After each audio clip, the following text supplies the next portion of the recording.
pour ma cause. Il a pris ma place. Il a pris ma place et il s'est donné pour moi. Emmanuel, Emmanuel, toujours présent. Dis-lui, je t'ai condamné. Je t'ai condamné à cause de mes fautes. À cause de mes fautes. Emma est venu, Emma est venu. Il a plaidé pour ma cause. Il s'est donné à ma place. Il a pris ma place et il s'est donné pour moi. Emmanuel, Emmanuel, toujours présent. Dans ma dépression, tu sais sonder mon cœur. Oui, dans l'humiliation, Jésus.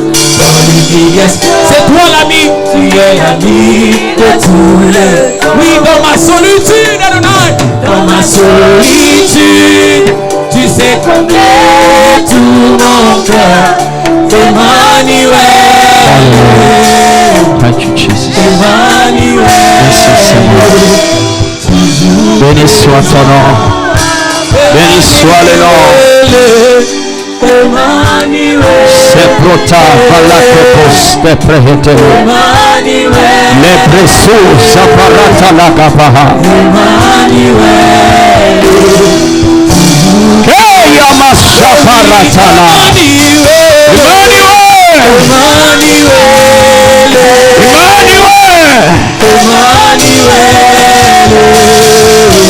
Emmanuel.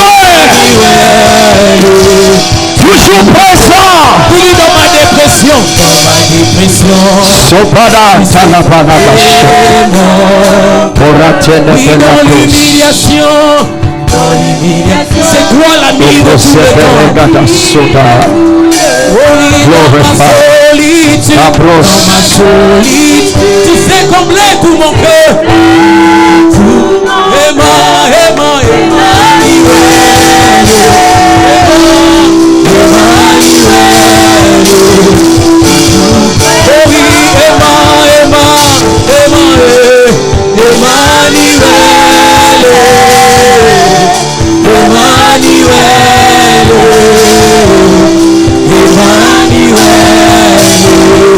Alléluia.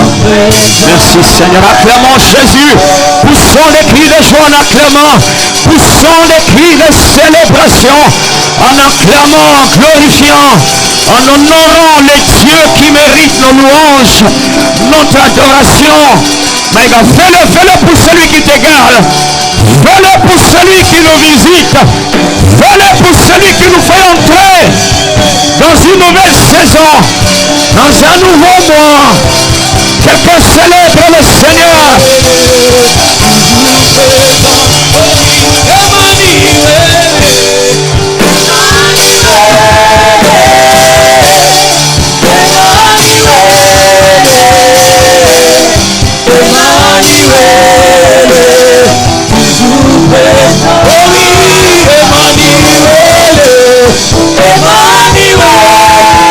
Alléluia. Béni soit le nom. Béni soit le nom.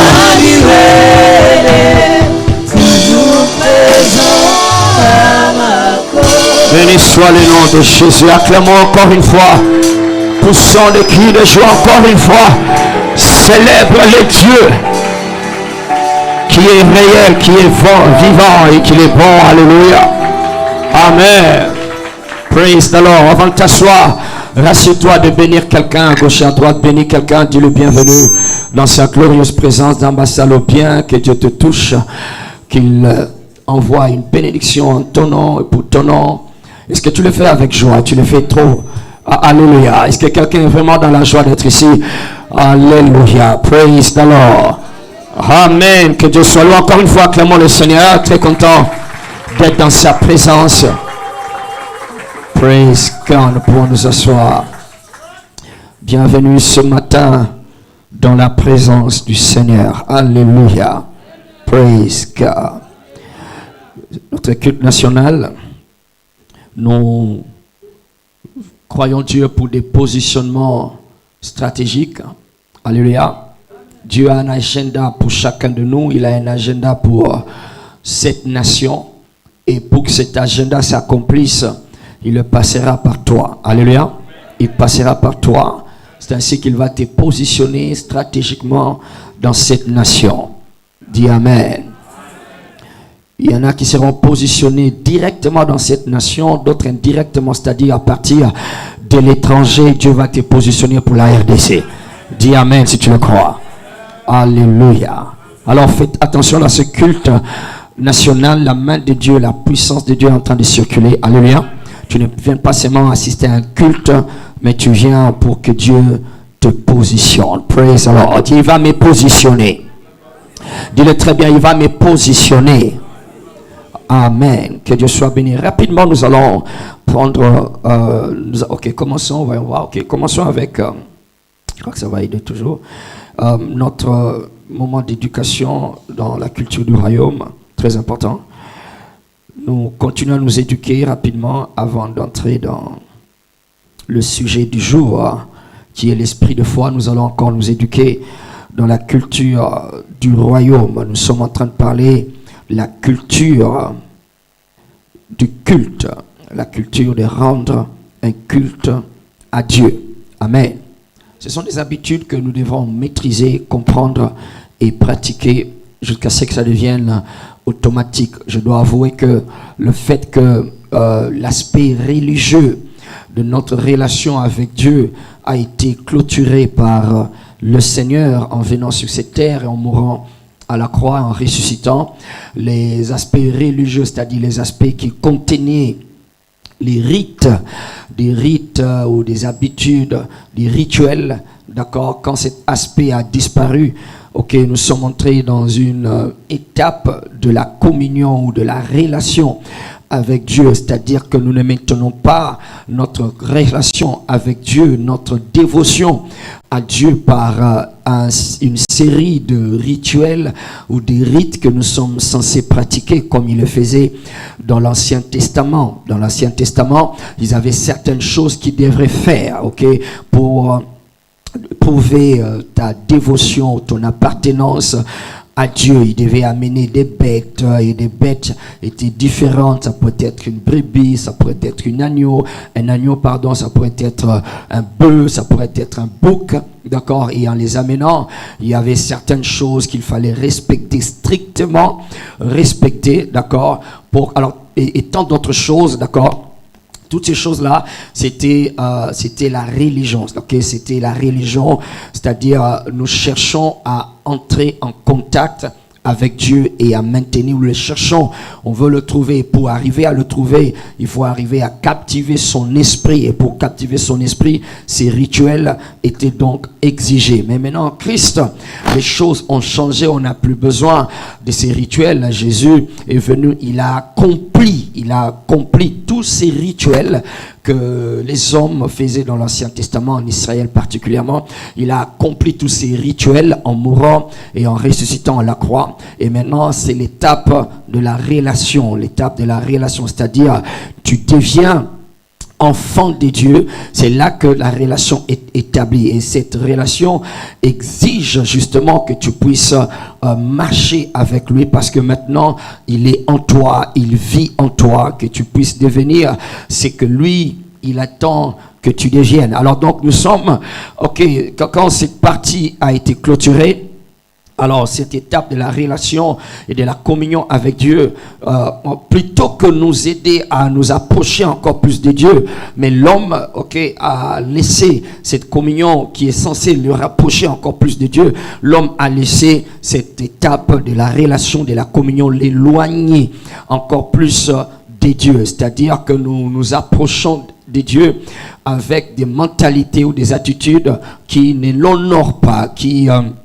voilà, qui ne l'honore pas, qui ne rend pas vraiment un culte. C'est nous qui devrions mieux le faire que David. C'est nous qui devrions mieux le faire que Moïse. C'est nous qui devrions mieux le faire que Daniel et tous les autres, parce qu'ils n'avaient pas une relation de filiation avec Dieu. Dieu n'était pas vraiment leur père en tant que tel, bien qu'il l'était dans une certaine manière, mais il est vraiment notre père, parce que Jésus-Christ, en venant en nous, Jean 1 verset 12, il a fait de nous de quoi? Des enfants de Dieu. Alléluia.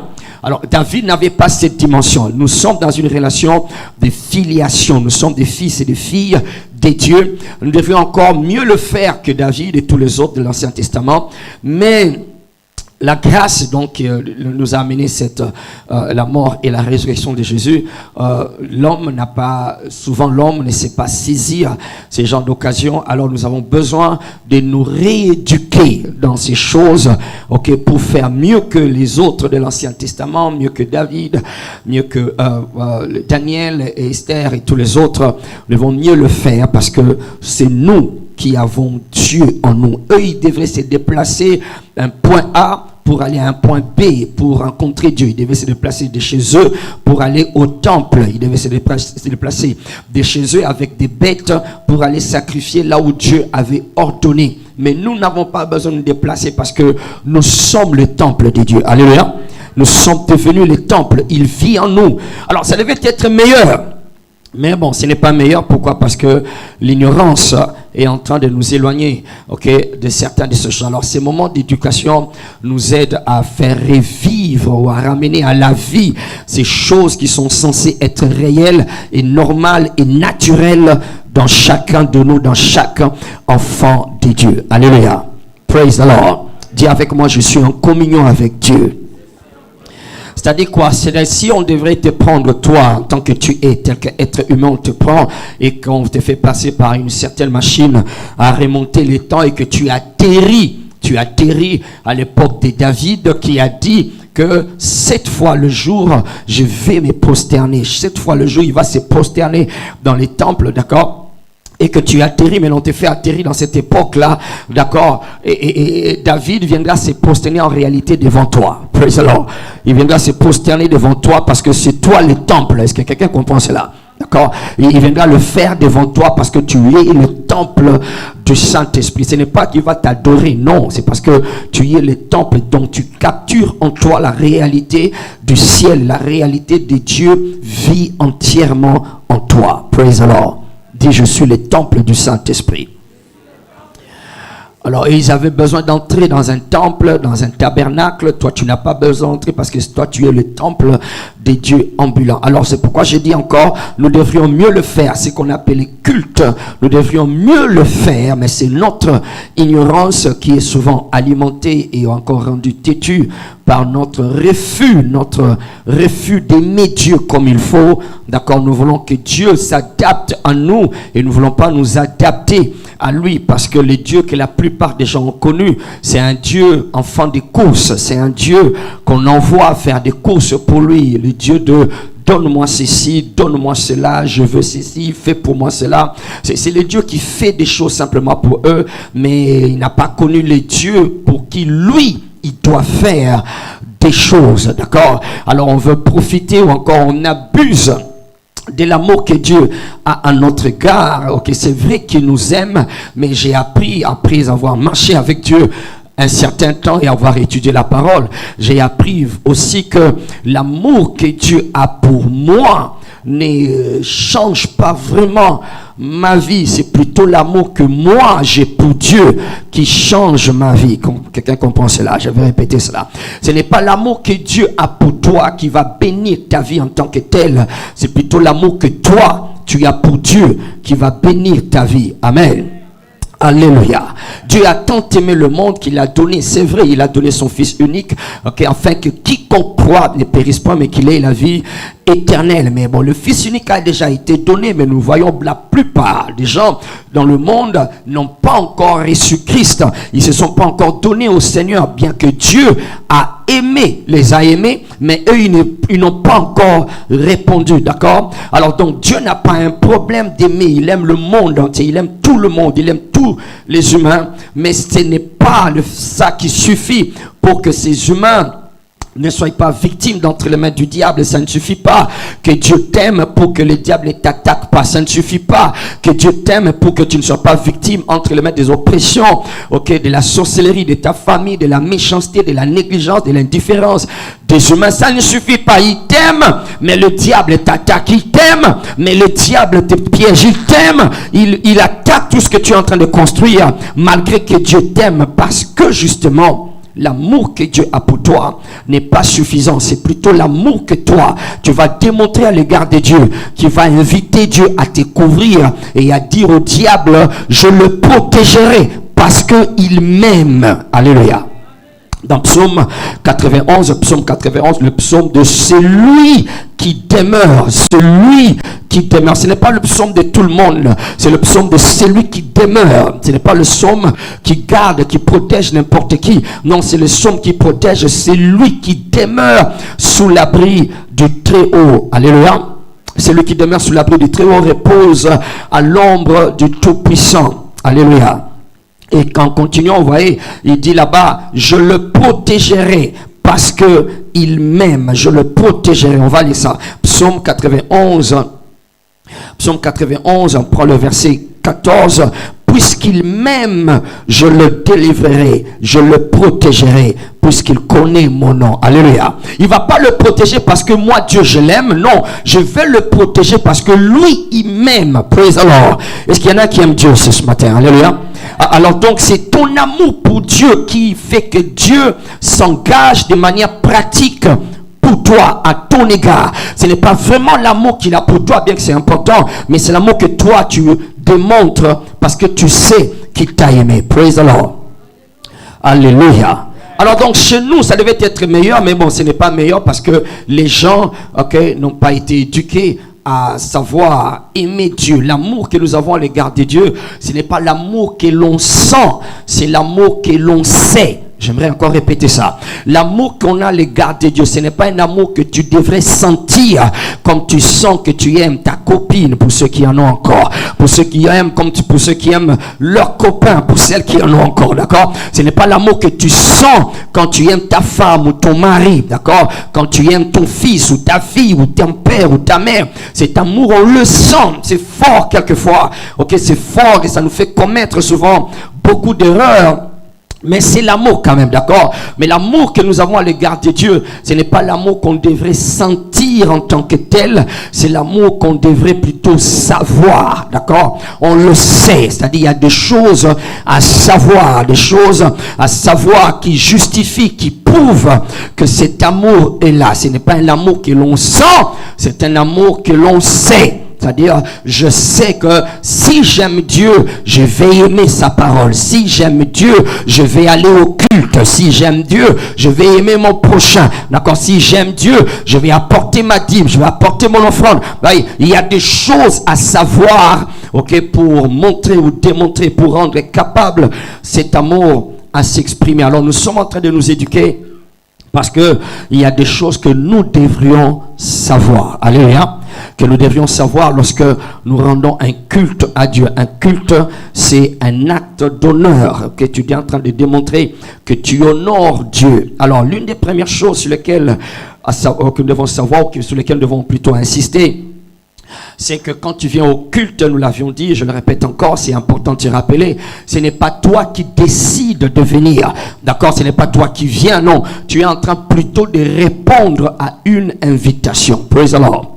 Dieu t'a lancé l'invitation et toi tu réponds. C'est très important de le savoir parce qu'il y en a qui viennent, dans un culte, dans la présence de Dieu, comme on le dit. Alors, ils viennent comme ils veulent, quand ils veulent, comme ils les pensent, selon qu'ils veulent, dans la fréquence qu'eux-mêmes choisissent. Ils viennent le premier jour de la semaine, ils viennent le premier jour, plutôt le premier dimanche du mois. Et puis ils ne viennent plus. Il y en a qui ne viennent qu'au jour de la Noël. Et puis il y en a... donc ils ont choisi leur propre terme. D'accord, ils viennent quand ils pensent, ils viennent quand ils veulent. D'accord, parce que quelque part dans l'homme pense qu'il vient au culte. D'accord, parce que celui qui choisit de venir. Non, tu viens au culte parce que Dieu t'a lancé une invitation. Allô? Il t'a lancé une invitation et toi tu n'es qu'en train de répondre à une invitation. Et dans cette invitation, il précise les lieux, il précise le moment, il précise aussi comment tu devrais le faire. Praise the Lord. Alléluia. Alors nous sommes en train d'insister sur le comment tu devrais le faire, d'accord? On a vu un certain nombre de choses sur le comment il faut le faire. Donc je ne viens pas au culte parce que c'est moi qui me décide, comme j'ai un peu de temps ce matin, comme je me suis bien réveillé, il fait pas très chaud ce matin, il fait beau, alors ok, je vais au culte. Non, c'est pas de ça qu'il s'agit. Ou bien tu ne viens pas parce que quelqu'un t'a invité, tu ne viens pas parce que si je ne viens pas, Daddy va penser qu'il y a un pingouin, d'accord? Non, allô, alléluia, praise the Lord. Amen. Il y en a qui viennent parce qu'ils se sont bien habillés aujourd'hui. Comme je viens de m'acheter une nouvelle paire de souliers, alors cette fois-ci, on va chauffer les bangos. Praise God. Amen. Le diable est un menteur. Praise God. Alors, je viens ici parce que tu viens ici parce que tu réponds à une invitation. Praise God. C'est le roi, c'est Dieu qui t'invite. Il t'invite, il dit ce n'est pas vous qui m'avez comment choisi, mais c'est moi qui ai fait quoi? Qui vous ai choisi, d'accord? C'est le choix de Dieu qui compte et toi tu réponds. C'est une réponse que tu es en train de donner, une réponse à son invitation, une réponse à son amour, parce que il t'a sauvé, il a pardonné tes péchés. Il t'a épargné des choses dangereuses dans lesquelles ton père et ta mère s'étaient vautrés. Toi, tu l'as connu, lui, très tôt. Tes parents l'ont connu très tard. Il y en a qui vivent dans des familles où personne ne connaît Dieu si ce n'est que lui-même. D'accord? C'est la réponse à cet amour-là. D'accord? Je réponds à cet amour. Je viens dans sa présence pour lui rendre un culte, pour l'honorer. Praise the Lord. Alors donc le culte, ce n'est pas des stratégies des pasteurs pour récolter des offrandes, pour avoir un moyen de soutirer quelques billets de banque, bien que malheureusement, je dois reconnaître que certains serviteurs de Dieu, ou soi-disant d'autres soi-disant serviteurs de Dieu, c'est l'impression qu'ils ont donné à l'humanité. D'accord, les cultes, c'est des occasions de s'enrichir. Ok, d'accord, mais ce n'est pas parce que les gens font mal ou présentent mal quelque chose que la chose est toujours mauvaise. On peut l'avoir mal présenté, mais le culte fait partie de la culture de notre royaume. Quelqu'un dit amen avec moi? Alléluia. Alors donc, ce n'est pas une stratégie pastorale pour récolter des offrandes ou avoir des dîmes ou alors savoir qui est venu aujourd'hui. Est-ce que le partenaire là est venu et il est assis de quel côté? Après le culte, il va envoyer la sécurité pour aller l'appeler. Dad, il veut te voir au bureau. D'accord? Amen. Praise the Lord. Praise God. Non, c'est la culture du culte. C'est la culture du culte que nous sommes. Alors donc, ce n'est pas moi qui viens simplement. C'est une invitation à laquelle je réponds. Alléluia. Et alors, en venant, nous sommes en train d'assister sur comment le faire jusque-là. Nous parlons de comment le faire, d'accord? Il faut répondre à l'invitation. 2, nous avons dit qu'il faut se faire voir à temps. Pas seulement tu viens répondre à l'invitation, mais tu réponds à l'heure appropriée. C'est une marque d'honneur. Tu n'honores pas Dieu si tu ne viens pas à son invitation. Tu n'honores pas Dieu si tu ne viens pas à temps. 3, tu n'honores pas Dieu si tu n'apparais pas comme il le faut. Tu n'honores pas Dieu. 4, si tu es focalisé sur autre chose que sur lui seul d'abord. Et puis 5, tu n'honores pas Dieu si tu viens les mains vides. Alléluia. Et puis 6, nous sommes en train de parler du protocole de recevoir. On en a parlé déjà plus tôt. D'accord, c'est le 6e point. Et 7e point, nous parlons du protocole de mémoriaux. Les protocoles de mémorial. C'est-à-dire dans la présence du roi, dans la présence de Dieu. Un des signes qui montre que tu l'honores, c'est d'entrer dans ce qu'on appelle des souvenirs ou encore d'établir des raisons, des souvenirs. Des souvenirs dans certains protocoles. voilà, dans certains protocoles, il y a une dimension du protocole, par exemple, de l'État. Ok, il y a ce qu'on appelle le livre comment on appelle encore le livre d'or. Le livre d'or, d'accord. Après avoir visité un grand ou un chef d'État, d'accord. Ok, l'ambassadeur ou l'émissaire ou celui qui est venu rendre visite va aller s'asseoir, ok, à côté d'une table, enfin sur une table à côté quelque part, et écrit dans le livre d'or, d'accord. Il va écrire, il va signer. C'est un mémorial, ça entre dans les souvenirs. Praise the Lord. Alors donc dans les Écritures, il y avait plusieurs sortes de moyens par lesquels le peuple de Dieu établissait ce que nous appelons les mémoriaux, d'accord. C'était un moyen, non pas seulement, c'est plus que de souvenirs en termes de relation avec les esprits. Ça va au-delà des souvenirs, ça entre dans la dimension de ce qu'on appelle les alliances. Dis avec moi les alliances.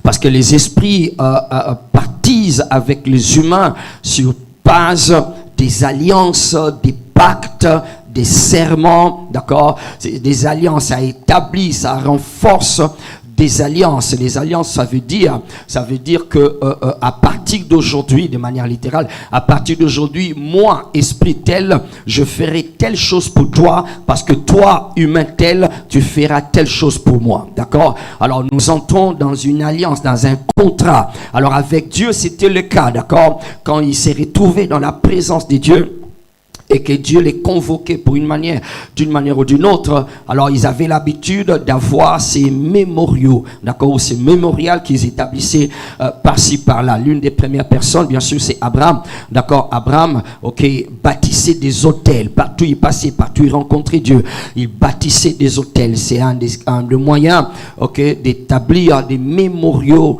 avec Dieu, bâtir des hôtels. Il y avait aussi des noms qui donnaient des noms. Par exemple, dans Genèse 22, ok, il a appelé ce nom, il a appelé le Dieu qu'il a rencontré, il a appelé Jéhovah Jireh, d'accord. C'est entré dans un mémorial et jusqu'à aujourd'hui, toi et moi, quand nous parlons à Dieu, nous l'appelons Jéhovah Jireh, d'accord. C'est entré dans un mémorial, c'est une alliance, c'est un nom. Quand tu l'invoques, ça évoque des choses, ça évoque une certaine dimension en Dieu, ok, pour que cela se manifeste dans la vie des hommes. On va revenir sur les mémoriaux plus tard, d'accord, mais je vais simplement dire que quand tu viens dans la présence de Dieu, ok, ne viens pas et sors simplement comme ça, ok, cherche à établir des souvenirs, praise the Lord, des souvenirs, c'est-à-dire quoi? Et quand le peuple de Dieu établissait ce souvenir, vous allez voir, ça nous est rapporté parce que ça a été écrit, et quelquefois c'est Dieu qui disait à son peuple, tel que à Moïse, il dit, ce qui s'est passé là, écris ça dans le livre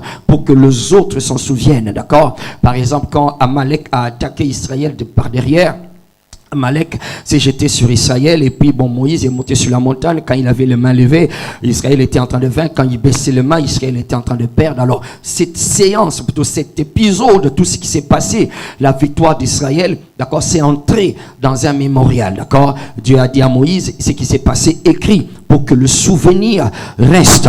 Et puis ce jour-là, Moïse a donné le nom à Dieu. Il a appelé Jéhovah Nissi. D'accord, l'éternel, l'étendard qui est élevé. Alors c'est un mémorial aujourd'hui. Si tu évoques ou tu invoques ces dieux-là, ça relâche certaines possibilités qui sont en Dieu, qui ne peuvent pas venir d'une autre manière, parce que Dieu est entré dans ces mémorials. Donc les mémorials, c'est le moyen d'établir et de renforcer des alliances avec Dieu. Quand tu viens dans la présence de Dieu, d'accord, ça ouvre des fenêtres, ou alors des couloirs, j'allais dire. Ça ouvre des couloirs, ok, pour que toi-même, dans le futur, tu puisses invoquer ce même Dieu, ou pas seulement toi, même ta postérité après toi. Est-ce que tu sais que le fait que tu viens dans la présence du Seigneur, certaines histoires qui viennent du diable, de votre tribu, des esprits familiers qui poursuivent votre famille, ne vont jamais arriver à tes enfants, simplement parce que toi, tu viens dans la présence de Dieu. Alléluia.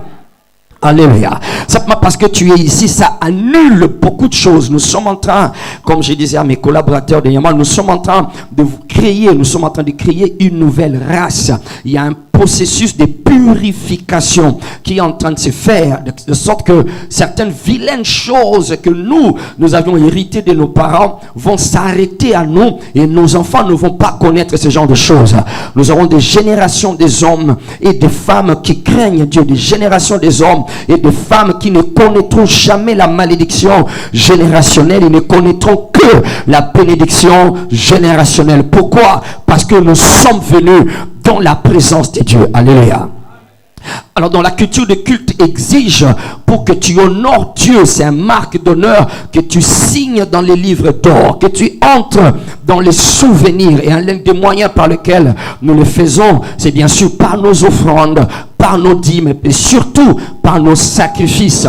Quand tu fais quelque chose de spécial, d'accord, tu attaches un nom, tu attaches une identité, un but à ce que tu es venu faire, à cette offrande. Tu dis par exemple, ça c'est pour que le mois d'août soit un mois fructueux. Praise the Lord.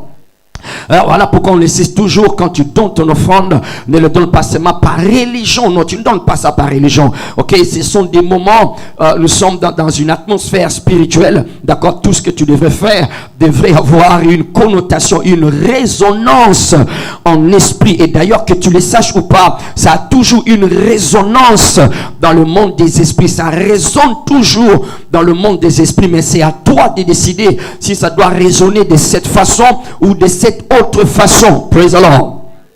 C'est à toi de canaliser, c'est à toi de déterminer en quoi est-ce que j'aimerais que Dieu se souvienne de moi dans cette culte de ce matin. Alléluia. Je fais cette offrande pour telle chose, je fais cette offrande pour telle autre chose. Il n'y a pas que les offrandes, mais il y a aussi des paroles qui viennent. Des paroles quand elles viennent, quand elles sortent du haut de l'estrade par exemple, ou pendant l'adoration. En fait, dans tout ce que nous sommes en train de faire, il y a des voix de Dieu qui sont en train de circuler. Praise the Lord. Alors une parole va atterrir dans ton esprit. Alors pour ne pas laisser ces moments passer, la marque de l'honneur exige que tu puisses écrire, retenir ce que Dieu t'a dit. Praise the Lord. Il a dit à Habakkuk, ce que je te dis, grave-les sur des tables, écris-les, ne les laisse pas passer. Et quand tu es devant un chef, j'ai appris ça, c'est papa, quand tu viens dans la présence de papa, tu ne viens pas avec les mains et les jambes, ok, non, tu viens toujours avec de quoi prendre note. Alléluia. Parce que c'est des moments de puiser des sagesses, c'est le moment de puiser des instructions, c'est le moment de puiser des orientations. Il a toujours une sagesse à communiquer, il a toujours une instruction à communiquer. Alors c'est un abus de privilège de t'approcher d'un grand. Tu viens les mains vides, tu n'as rien à écrire, tu n'écris pas, tu regardes, tu as un ordinateur à 90 mémoires. Praise the Lord. Alléluia. Il faut retenir ce que Dieu dit. C'est un moyen d'entrer dans le souvenir. C'est un moyen d'établir ce qu'on appelle des mémoriaux. Tu vas te rappeler. Tu va le rappeler. Ésaïe 43 verset 26, Ésaïe 43 verset 26, il dit: réveille ma mémoire, les esprits opèrent ou traitent avec les humains à travers les mémorials, à travers les mémoires. Alléluia. Réveille ma mémoire. Qu'est-ce que je t'avais dit? Réveille ma mémoire. Qu'est-ce qui s'est passé? Alors il y en a qui ne savent même pas de quoi nous parlons, ou que leurs esprits sont ailleurs. D'accord? Ils retiennent même. Praise the Lord. Alléluia. Ok, on me faisait. Ok, ça je vais pas dire parce que quelqu'un va se sentir visé. Praise God. Donc ils oublient directement tout ce que l'on dit. Comme je disais ici, ok, ils sont en train de pécher contre le protocole de la réception, le protocole de recevoir. On avait vu ça. Les gens ont plus un problème de recevoir qu'un problème de demander. Alors quand ils viennent, ils ne savent pas que Dieu est en train de donner. Et parmi les choses qu'il donne, c'est sa parole. Et quand la parole vient, comme il ne le ressort pas comme il faut, ils sont le long du chemin. Ils sont dans la distraction. Alors le diable vient, il vole tout ce qu'on a sémé, d'accord, parce que pour lui le culte c'était simplement un bon moment, venir dans la présence, voilà, dans un culte, habillé comme ceci, habillé comme cela. Il ne chérit pas ces moments où la parole vient. Il y a une parole, écoute, il y a une parole qui va venir en ta direction. Tu dois la saisir. Praise the Lord. C'est des paroles, ce sont des paroles qui renferment des réalités. Ça renferme, que dis-je? Ça renferme des futurs. Une parole peut renfermer un grand futur, une grande destinée. Une seule parole peut ouvrir une grande destinée, une grande destinée. Praise the Lord. Alors tu le retiens, tu l'écris, tu le notes, tu peux même attacher une date. Praise the Lord. Parce que c'est Dieu qui t'en a parlé. Alléluia. Quelqu'un va entrer dans un mémorial ce matin. Praise. Alors on reviendra sur le mémorial parce que c'est tout un enseignement. Dieu va nous aider. Praise God. Alors voyons un autre protocole. Rapidement, je vais m'introduire et puis après on va entrer dans le message du jour. Un autre protocole, j'appelle ça le protocole de la reconnaissance. Le protocole de la reconnaissance. La reconnaissance. Le protocole de la reconnaissance, pour montrer que tu honores Dieu, pour montrer que tu honores le Dieu qui t'a invité dans un culte. Dans ce culte, il y a certaines marques de reconnaissance. Tu devrais reconnaître, d'accord, le milieu dans lequel tu es et aussi reconnaître, comment je vais le dire, les réalités qui sont en ces lieux. Tu ne viens pas de manière inconsciente. Non, tu viens en ton âme et conscience en train de reconnaître, les choses, les réalités, les possibilités qui sont ici. D'accord? C'est une marque d'honneur. Tu n'honores pas le chef de l'État en venant, en ne reconnaissant pas qu'ici c'est un autre environnement. Chaque environnement a ses protocoles. Chaque environnement a ses exigences. Chaque environnement a ses codes de conduite. Allô? Alléluia. Dans une toilette, tu ne te comportes pas de la même manière que tu te comporterais au salon, à la salle à manger. D'accord? Tous ces environnements exigent un certain comportement, approprié. Alors là, dans la présence de Dieu, il y a le protocole de la reconnaissance. Tu dois reconnaître. Vous voyez, dans Genèse 28, Jacob, il s'est arrêté, dans cet endroit qui est devenu plus tard Bethel. Il s'est endormi, il a pris une pierre, il l'a placée sur sa tête, il s'est endormi. Il ne savait pas que ces lieux étaient un lieu physique, mais qui renfermait des réalités spirituelles. Il ne savait pas que ce lieu avait une civilisation qui était en train de vivre. Il ne savait pas que Dieu avait établi certains quartiers généraux sur la terre. Il est seulement venu, Kiendi, comme on dit, d'accord? Et puis il est venu, il s'est installé, il s'est endormi. Et en s'endormant, il a vu qu'il y avait une intense activité angélique qui montait et qui descendait. Il s'est réveillé à lui. Oh mon Dieu,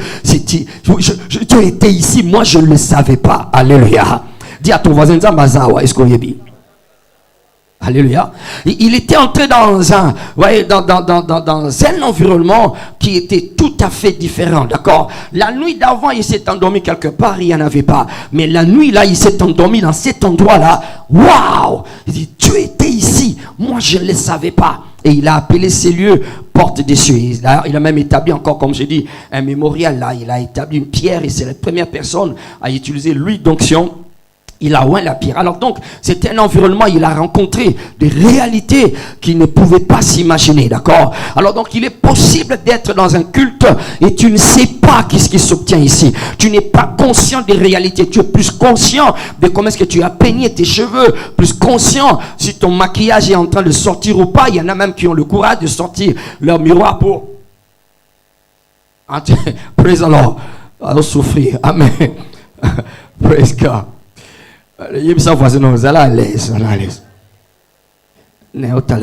Praise God. Amen. Alors donc ils ne sont pas conscients des réalités qui sont en ces lieux et ils se comportent de n'importe quelle manière. Écoute, j'aimerais le dire, nous sommes dans la présence de Dieu. Allô? Nous sommes dans la présence de Dieu. Il y a des réalités au-delà de tout ce que tu peux t'imaginer qui s'obtiennent en ces lieux. Et j'aimerais le dire, c'est nous, les enfants de Dieu, qui devrions en être plus conscients que ceux de l'Ancien Testament, plus conscients que ceux qui sont dans les choses des ténèbres. Alléluia. Nous sommes dans un environnement extraordinaire. Et même quand je dis extraordinaire, le mot ne suffit même pas. Praise God. Je vais te donner juste un aperçu. Viens rapidement, on va lire Hébreux chapitre 12. Hébreux chapitre 12, rapidement, nous allons lire juste un aperçu pour savoir le protocole de la reconnaissance. Je dois reconnaître quelles sont les réalités qui s'obtiennent dans ces lieux. Qu'est-ce qui se passe en ces lieux. C'est ahurissant, c'est effrayant, d'accord, de voir quelqu'un en plein milieu d'un culte. Il est en train de toiser des fiotos là, quelqu'un qui, parce qu'il y a Niaté dans sa pièce, on le fait asseoir par ici. Il est dongo là. C'est quoi dongo là en français? Ok, on est bon, les amis. Quand on les a toisés, bon, ok. Tu on les toisés, n'est-ce pas? C'est quoi quand on les a mis? L'orné, d'accord. Eh ben, francophone, amen. D'accord. Alors, dans la présence de Dieu, il y a des choses impossibles qui ne peuvent même pas s'imaginer. Quelqu'un ne peut jamais oser faire ça dans le sanctuaire d'un féticheur. D'accord? Quand il est dans le sanctuaire d'un féticheur, il se comporte comme un saint. D'accord? Il vient comme un saint, il est là comme un saint. C'est ici qu'il devait être saint. Là-bas, même s'il comporte comme un saint, il est déjà souillé. Praise God. Alléluia.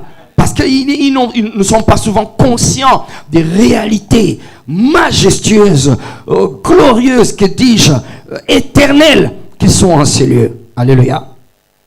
Si quelqu'un peut se battre dans la présence de Dieu, quelqu'un peut, il peut envoyer un message en WhatsApp. Praise God. Alléluia. Hébreux chapitre 12, verset 22, il dit, mais vous vous êtes approchés de quoi? De la montagne de Sion. Praise the Lord. Alléluia. Alors, il commence à donner certaines réalités. Je n'aurai pas le temps de commenter sur le livre des Hébreux parce que si vous comprenez le contexte dans lequel ceci est écrit, vous allez comprendre que c'est à nous vraiment qui s'adressait. Parce que ces gens ici, à qui la lettre a été adressée, c'était des Hébreux qui avaient des traditions de David, de Daniel, de Moïse et tous les autres là. D'accord? Ils étaient encore en train d'estimer que ces choses-là nous manquent, ces choses-là étaient mieux. Mais il est en train de leur faire comprendre, écoutez, c'est dans quoi vous vous êtes approchés maintenant. C'est différent quand vous venez à l'église. Quand vous êtes à l'église, regardez, ayez un aperçu des choses, des réalités desquelles vous vous êtes approchés. Alléluia.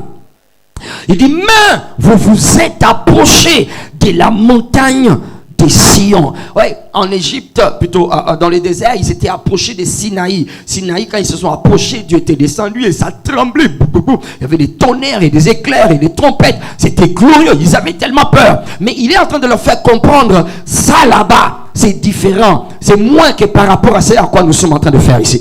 Alléluia. Il dit même, vous vous êtes approchés de la montagne de Sion, de la cité du Dieu vivant, de la Jérusalem céleste. Est-ce que tu lis avec moi? Tu es en train de lire, hein? Lis bien, il faut lire, d'accord? Sur ce que je réponds. Mais vous vous êtes approchés de quoi? De la montagne de Sion. Et puis de quoi? De la cité du Dieu vivant. Et puis de quoi encore? De la Jérusalem céleste. Et puis de quoi encore? Des myriades qui forment le cœur des anges. Alléluia. Il dit, quand vous approchez ici, il n'y a pas que ton voisin qui est bien habillé. Alléluia. Dis à ton voisin, tu es bien habillé en passant. Dis-le lui. Je le reconnais. Mais laisse-moi suivre le culte. Praise the Lord. Alléluia. Alors, des myriades qui forment le cœur des anges. Praise the Lord. Il dit, vous êtes approchés de tout cela. Verset 23, il continue. De l'assemblée de qui? Des premiers-nés inscrits dans les cieux. Donc, en dehors de cette assemblée, il y a une autre assemblée qui est en ces lieux. Alléluia. En dehors de ce que nous sommes en train de voir, il y a une autre assemblée qui est ici, en train de faire le culte avec nous. Il appelle l'assemblée des premiers-nés inscrits dans les cieux. Praise the Lord. C'est de cela que vous êtes approchés. Je n'aurai pas le temps de parler de cette assemblée-là. Qui sont ces premiers-là? On va revenir là plus tard. D'accord? C'est des êtres réels, des assemblées des premiers-nés, au pluriel. Praise the Lord. Inscrits dans les cieux. Praise God. Peut-être que tu es assis à côté d'un de ces premiers-nés. Praise the Lord. Souris à ton voisin, mais ne lui dis rien. Souris-le simplement. Amen. Il dit encore du juge qui est le Dieu de tous. Alléluia. Le Dieu là, on lui donne plusieurs noms ici. On l'appelle le Dieu vivant là-bas. Et puis on l'appelle, ici maintenant on l'appelle le juge de tous. Et puis il continue. L'assemblée de qui? Des esprits de quoi? Des esprits des justes parvenus à la perfection. Ils sont là aussi. Quand nous venons au culte, eux aussi ils sont là. Ils font un culte ensemble avec nous. Alléluia. Oh my God. C'est ce que nous appelons les immortels, d'accord? Ils sont là, les esprits des justes parvenus à la perfection. Ils sont là. Verset 24, vous êtes approchés de quoi? De qui? De Jésus, qui est le médiateur de la nouvelle alliance et du sang d'aspersion qui parle mieux que celui d'Abel. Alléluia. Écoute, tu n'es pas n'importe où. Alléluia. Tu n'es pas n'importe où. Tu es dans toute cette histoire-là qu'on a décrit là et dans tant d'autres qu'on verra prochainement. Lève tes deux mains. Lève tes deux mains. Dis avec moi, Seigneur, je reconnais que c'est toi qui m'as appelé. C'est toi qui m'as invité. Et je viens. Merci. Merci, Seigneur, de m'avoir donné l'intelligence de te connaître, de m'approcher de toi. Je ne suis pas dans un lieu mortuaire. Je ne suis pas dans un lieu mortuaire. Je suis dans ton sanctuaire. Je le reconnais. Je reconnais les présences. Je reconnais les réalités. Dis-le encore, je reconnais les présences, les réalités qui s'obtiennent dans ces lieux. Je ne veux pas sortir de ces lieux sans t'honorer, te rendre un culte, parce que tu es réel, tu es vivant en ces lieux. Merci Seigneur. Au nom de Jésus, je t'honore. Sois honoré Seigneur. Au nom de Jésus. Amen. Acclame en honneur du roi, acclame en honneur de Dieu. Praise God. Alléluia. Alors nous allons par la grâce de Dieu revoir ça plus tard. Que Dieu soit béni. Amen. Parlons de l'esprit de foi, vite fait. L'esprit de foi, dis avec moi l'esprit de foi. Alors, nous allons, notre texte ce matin, nous avons établi le fait que l'esprit de foi nous rend capable de fonctionner comme Dieu, d'accord? Il nous fait accéder à la classe des dieux, d'accord? Nous opérons comme Dieu et notre opération comme Dieu est possible par, nous avions dit, par identification et par position. Nous nous identifions à lui parce que sa nature a été imprégnée, imbibée, attachée, plantée, installée en nous par la rédemption. Lorsque nous avons reçu Christ, Dieu a fait de nous sa demeure et il nous fait participer à sa nature. Et aussi par, nous avions dit, par notre position, nous avons été ressuscités ensemble et fait asseoir ensemble là dans les lieux célestes. C'est là que nous sommes donc par notre identification, par notre position, nous sommes des hybrides. Nous fonctionnons en même temps comme des humains et nous pouvons fonctionner en même temps comme Dieu, d'accord, selon les circonstances et selon les moments ou selon les besoins. Et l'esprit de foi, justement, donc, nous amène dans cette fréquence d'opération, dans cette possibilité d'opération. Ok? Opérer par l'esprit de foi, nous avions dit, c'est important de le rappeler, opérer par l'esprit de foi, c'est plus important qu'opérer dans les autres dimensions de la foi qui sont aussi importante, d'accord. Notre recherche, c'est à arriver à opérer dans la dimension de l'esprit de foi, d'accord, parce que c'est une dimension qui te rend capable de fonctionner 24 heures sur 24 dans la foi, c'est-à-dire tu entres dans cette dimension de la foi que j'appelle automatique. L'esprit de foi, c'est la foi automatique où tu n'as pas besoin d'initier le mouvement pour qu'il y ait une réaction, d'accord. Les autres foi peuvent être des fois que je peux appeler vivantes ou organiques, d'accord. Organique, ça veut dire, la foi est en train de vivre, elle est en train de vivre, mais la dimension de la foi automatique, c'est un peu comme la différence que je fais entre un véhicule, une voiture manuelle et une voiture automatique. Alléluia. Une voiture manuelle, pour ceux qui conduisent, savent par exemple, quand tu conduis une voiture manuelle, chaque mouvement que la voiture devrait accomplir devait être initié par toi, par le chauffeur, d'accord? Et pour initier le mouvement vers l'avant ou vers l'arrière, tu devrais engager ce qu'on appelle la vitesse, ok? Le levier est là, tu dois l'engager, soit passer de la première vitesse à la deuxième et ainsi de suite. Alors plus tu changes les leviers, plus la voiture va se mettre à se mouvoir. Et si tu ne mets pas, si tu n'engages pas les leviers dans une vitesse, la voiture, tu peux presser l'accélérateur, la voiture ne va pas avancer parce que tu n'as pas encore engagé la vitesse. Ce qu'on appelle moteur ou encore la boîte manuelle, d'accord? C'est manuel, c'est ta main qui est en train de déterminer à quelle limite que tu peux fonctionner. Si tu essaies d'aller au-delà de la vitesse que tu as engagée, d'accord, tu appuies pour aller, la voiture va commencer à te dire fais attention, d'accord, tu es en train de me tuer, tu vas me tuer. Si tu continues ainsi, la voiture va mourir parce que tu n'as pas engagé à la 4e ou à la 5e vitesse, mais tu accélères à partir de la 2e vitesse à 100 km/h. Tu veux aller à 100, alléluia, le moteur va souffrir, il va même mourir. Praise the Lord.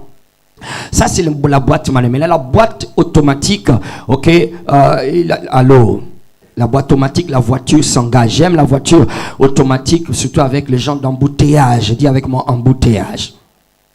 Surtout avec les gens d'embouteillage qui a à Kinshasa, d'accord.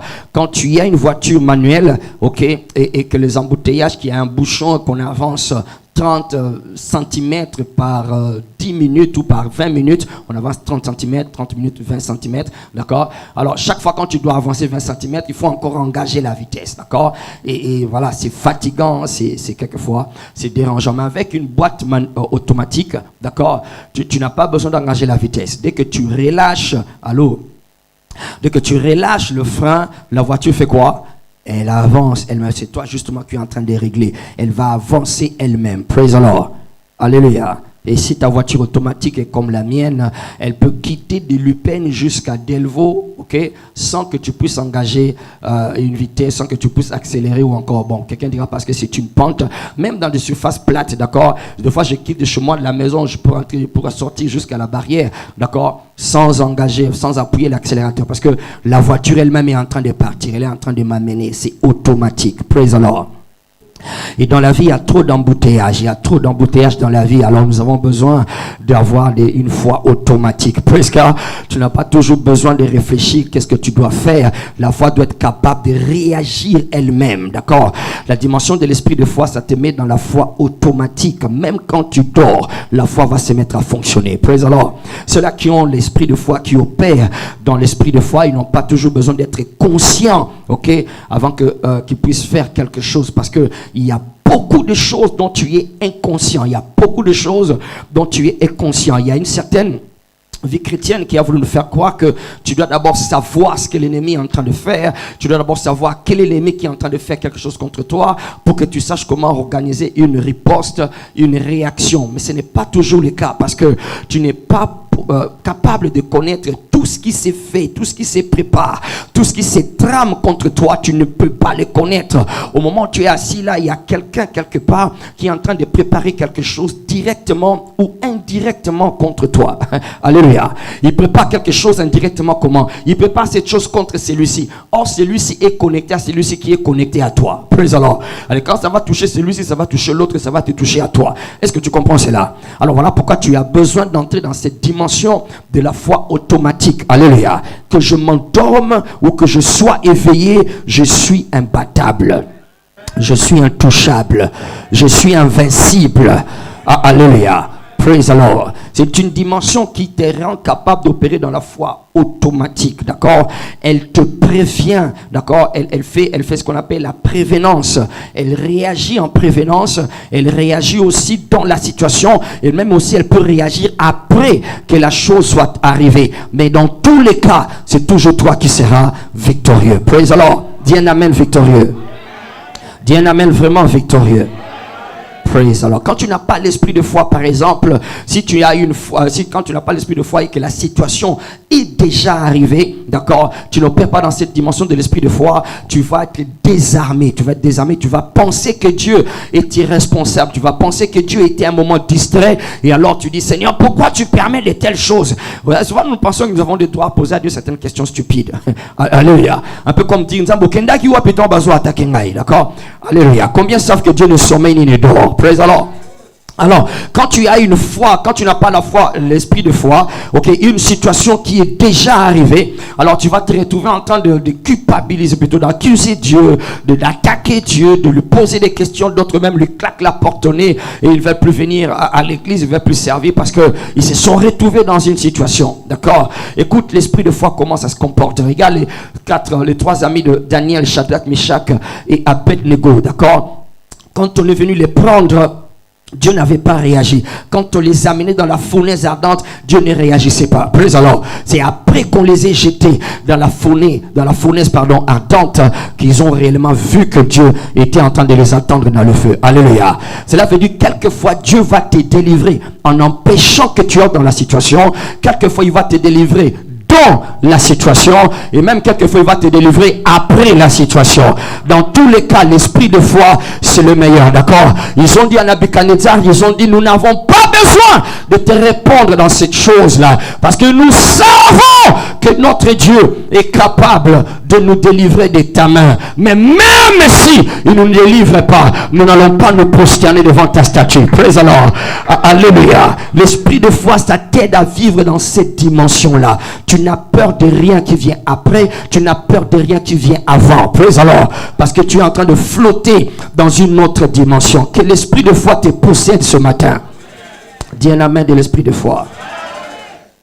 Alors, nombre 13 et nombre 14, c'est un long texte, tous les deux chapitres. Je pensais qu'on aura le temps de le lire, mais je viens de me rendre compte qu'on ne peut plus le lire. Nombre 13 et nombre 14 nous racontent l'épisode des enfants d'Israël qui, recommandés par Dieu, ont été envoyés, d'accord, ont été envoyés par Moïse dans le pays que Dieu leur a donné, ok, pour l'explorer, d'accord, pour l'explorer et tout ça. Alors ils sont allés espionner le pays et la Bible fait comprendre que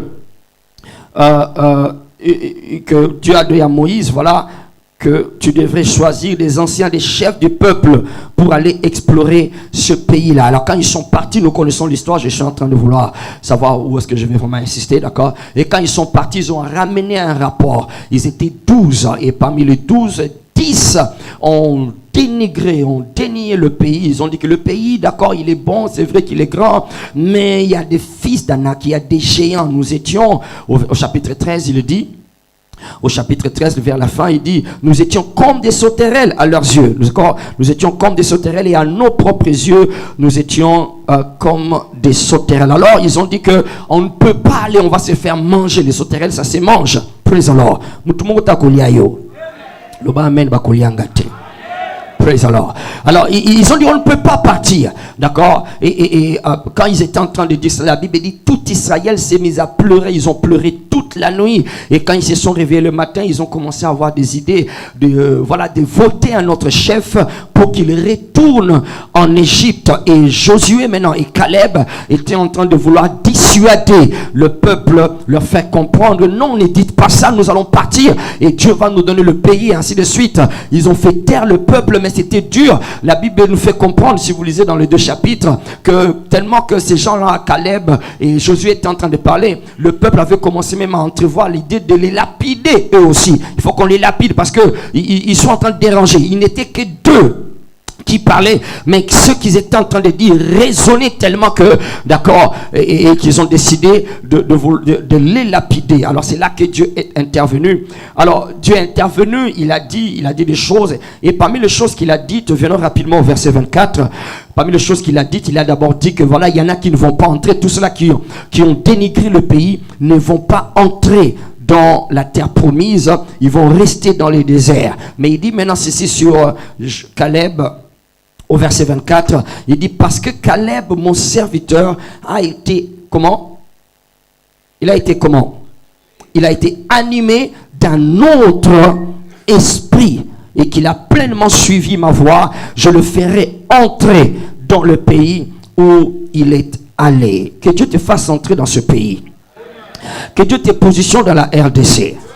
Que Dieu te positionne dans le monde.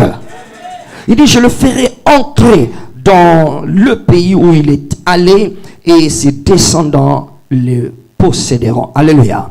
Alors, je n'ai plus de temps, j'aimerais montrer ici rapidement, ayant compris que l'esprit de foi nous rend capable de fonctionner dans la classe de Dieu, par identification, aussi par position. Avant de passer dans une autre étape, c'est une étape charnière importante.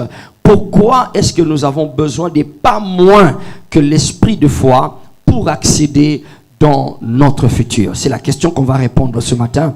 Pourquoi nous n'avons pas besoin de moins que l'esprit de foi? Pourquoi nous n'avons pas besoin de moins que l'esprit de foi pour accéder dans notre futur, d'accord? Pour accéder dans ton futur, tu as besoin de pas moins que l'esprit de foi. Tu as besoin de pas moins que l'esprit de foi. Alors pourquoi est-ce que j'ai besoin, c'est ça non? Pourquoi est-ce que j'ai besoin de pas moins? Je reformule ma question. Pourquoi est-ce que nous avons besoin de pas moins? Nous n'avons pas besoin. Pourquoi nous avons besoin de pas moins que l'esprit de foi pour accéder à notre futur? Alléluia. Le futur, on n'y accède pas par les passages des pages d'un calendrier. On n'accède pas dans le futur par le passage ou encore par le progrès ou la progression que suit l'aiguille d'une montre. Ok, plus l'aiguille d'une montre est en train de avancer, ce n'est pas comme ça qu'on accède dans le futur. Ça, c'est dans une autre dimension qui est une dimension conséquentielle, d'accord? C'est une dimension qui ne sont que des conséquences. Alors, il y en a qui attendent de passer dans leur futur parce que les pages de leur calendrier sont en train de passer. Nous avions quitté juillet, maintenant nous sommes entrés en août. Nous étions 6 heures il n'y a pas longtemps et maintenant nous sommes déjà 10 heures. C'est pas comme ça qu'on a dans le futur. Tu n'entres pas dans le futur en fêtant des anniversaires, d'accord? Le futur s'accède différemment. Le futur est une autre réalité. C'est tout un monde, c'est toute une vie. C'est une réalité qui est plus réelle, d'accord, que ce que tu es en train de connaître dans le présent et que ce que tu as connu dans le passé. Alors, pour accéder à notre futur, d'accord, nous avons besoin de pas moins que l'esprit de foi. C'est-à-dire, il y a plusieurs esprits qui peuvent animer les humains, plusieurs esprits qui sont en train de se mouvoir sur les humains. Je ne sais pas quel est l'esprit qui anime ton voisin, je ne connais pas l'esprit qui t'anime toi-même, mais pour accéder à notre futur, nous avons besoin de l'esprit de foi et au-delà, pas de l'esprit de foi, ou moins plutôt, pas moins que l'esprit de foi. Alléluia, alléluia. Il dit, Caleb était animé, Caleb mon serviteur a été animé d'un autre esprit, il a été animé d'un autre esprit. Cette phrase veut dire que dans cet épisode de l'espionnage de la terre promise, de l'exploration de la terre promise, il y avait des esprits qui étaient en train de fonctionner. Il y avait des esprits qui étaient en train de se mouvoir. Et parmi ces esprits-là, Dieu a remarqué que Caleb et Josué, eux, ils avaient un autre. Parce que quand on parle d'un autre, ça sous-entend qu'il y avait aussi des autres. Vrai ou faux? Ok? Ils disent qu'ils avaient un autre esprit. Donc, on sait qu'il y avait d'autres esprits, ok, qui étaient en train de se mouvoir, qui étaient en train d'influencer toutes les scènes que nous sommes en train de voir là. Est-ce que tu sais que les choses que tu es en train de voir, les circonstances que tu rencontres, ce sont plutôt des animations qui viennent des esprits. Praise the Lord. Certaines personnes que tu rencontres, leur réaction, leur façon de se comporter, leur façon de te traiter et même toi-même, comment tu te comportes avec certaines personnes, ce ne sont que des animations au niveau physique, des animations au niveau physique, des esprits qui sont au niveau spirituel. Et c'est important pour nous, lorsque nous sommes en train de parler de ces choses, de comprendre que nous sommes sous des influences. Dis avec moi, des influences. Nous sommes sous des influences et tu dois être conscient. Maintenant, toi et moi, nous devons être conscients que dans cette saison, d'accord, si je dois accéder à mon futur, les esprits qui sont en train d'influencer les circonstances et les réactions et les comportements des humains ne doivent pas m'influencer. Je n'ai besoin pas moins que l'esprit de foi. C'est l'esprit de foi qui a fait que Josué et Caleb, parmi toutes ces générations qui avaient 20 ans au-delà, toutes ces générations qui avaient au-delà de 20 ans, aucun d'eux n'est entré dans le futur que Dieu leur avait promis. Tous sont restés dans le désert. Toi, tu vas entrer. Il y en a qui restent là parce qu'ils sont animés de plusieurs autres esprits, mais qui n'est pas l'esprit de foi. Alors ils n'entrent pas dans leur futur. Le pays ici auquel Dieu fait allusion, c'est le futur, c'est leur futur. Dieu dit, je vous amènerai dans une terre où coule le lait et le miel. Praise the Lord. Alors donc les humains, c'est important de comprendre, les humains sont influencés par les esprits. Je suis en train de chercher un mot approprié.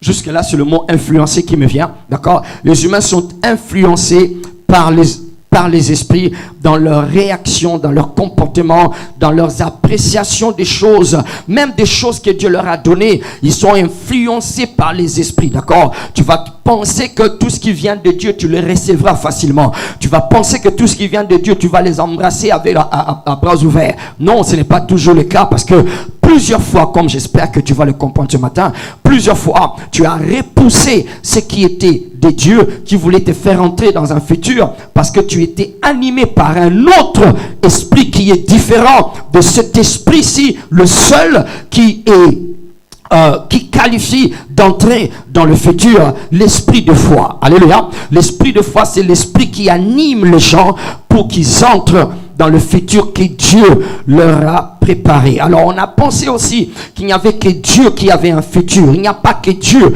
qui a un futur. Le diable aussi a un futur. Le futur de Dieu, Jérémie 29, verset 11, je connais le projet que j'ai formé pour toi, un projet de bonheur et non de quoi?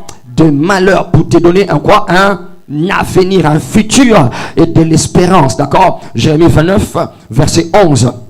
D'accord? Alors donc, Dieu a un projet, il a un futur pour toi. Il dit, je le connais, il est réel devant moi. D'accord? Tu n'es pas une improvisation, tu n'es pas un accident, quelles que soient les circonstances qui entourent ta venue sur cette terre, ce n'était qu'un moyen par lequel tu es entré. Papa et maman ont pensé que c'est eux qui avaient pris la décision. Bon, il y en a qui n'ont pas été décidés, mais quoi qu'il en soit, soit papa et maman s'étaient décidés ou pas, d'accord? Mais Dieu dit, avant que tous formé dans le ventre de ta mère, je te connaissais. Je pensais que c'est papa et maman qui s'étaient décidés. Non, il dit c'est pas papa et maman. C'est moi qui t'ai formé dans le ventre de ta mère. Alléluia. Tu dois être capable de voir au-delà des papas, au-delà des mamans et savoir que c'est Dieu qui t'a placé là-bas. Alléluia.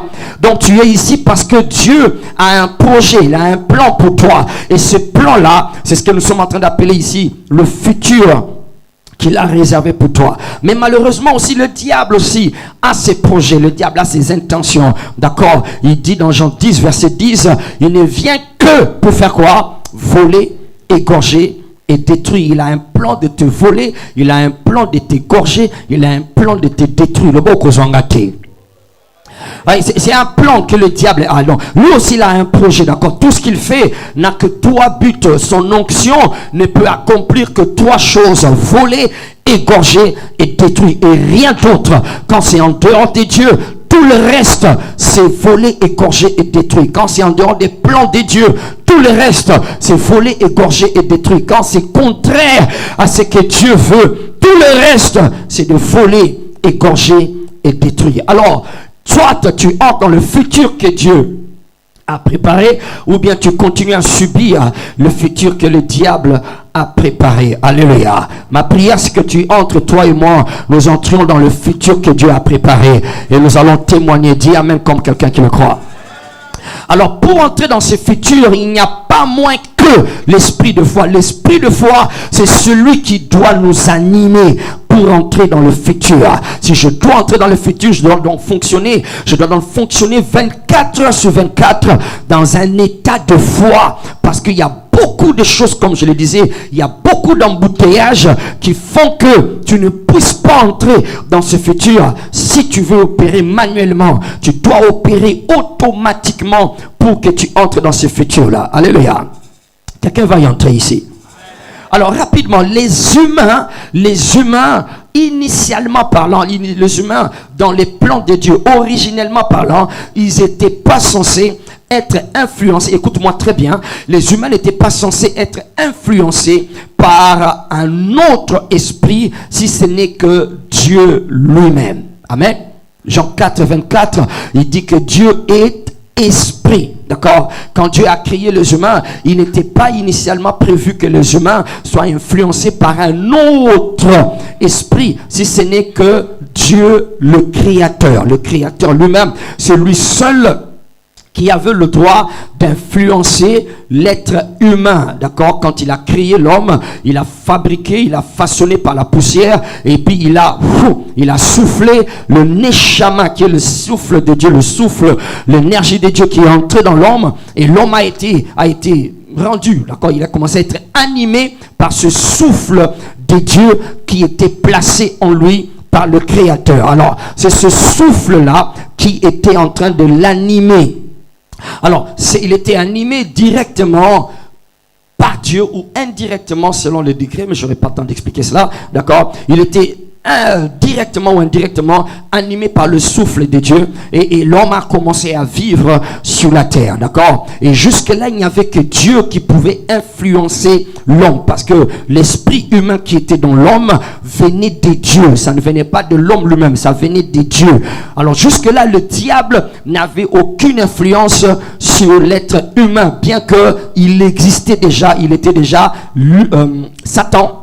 Satan existait déjà, Lucifer il s'était déjà rébellé, d'accord, il était déjà précipité sur la terre, ok, maintenant il était là, mais il ne pouvait pas influencer l'homme, parce que jusque là l'homme était animé que par le neshama, le souffle de vie, l'énergie vitale qui est sortie de Dieu, qui est entrée dans cette poussière, et en entrant dans cette poussière, ça fait que la peau que tu as soit telle qu'elle est, le sang qui circule, les os, les poumons, les organes sont en train de fonctionner comme tu es en train de le voir, parce qu'il y a une énergie divine qui est entrée dans l'homme. Alléluia.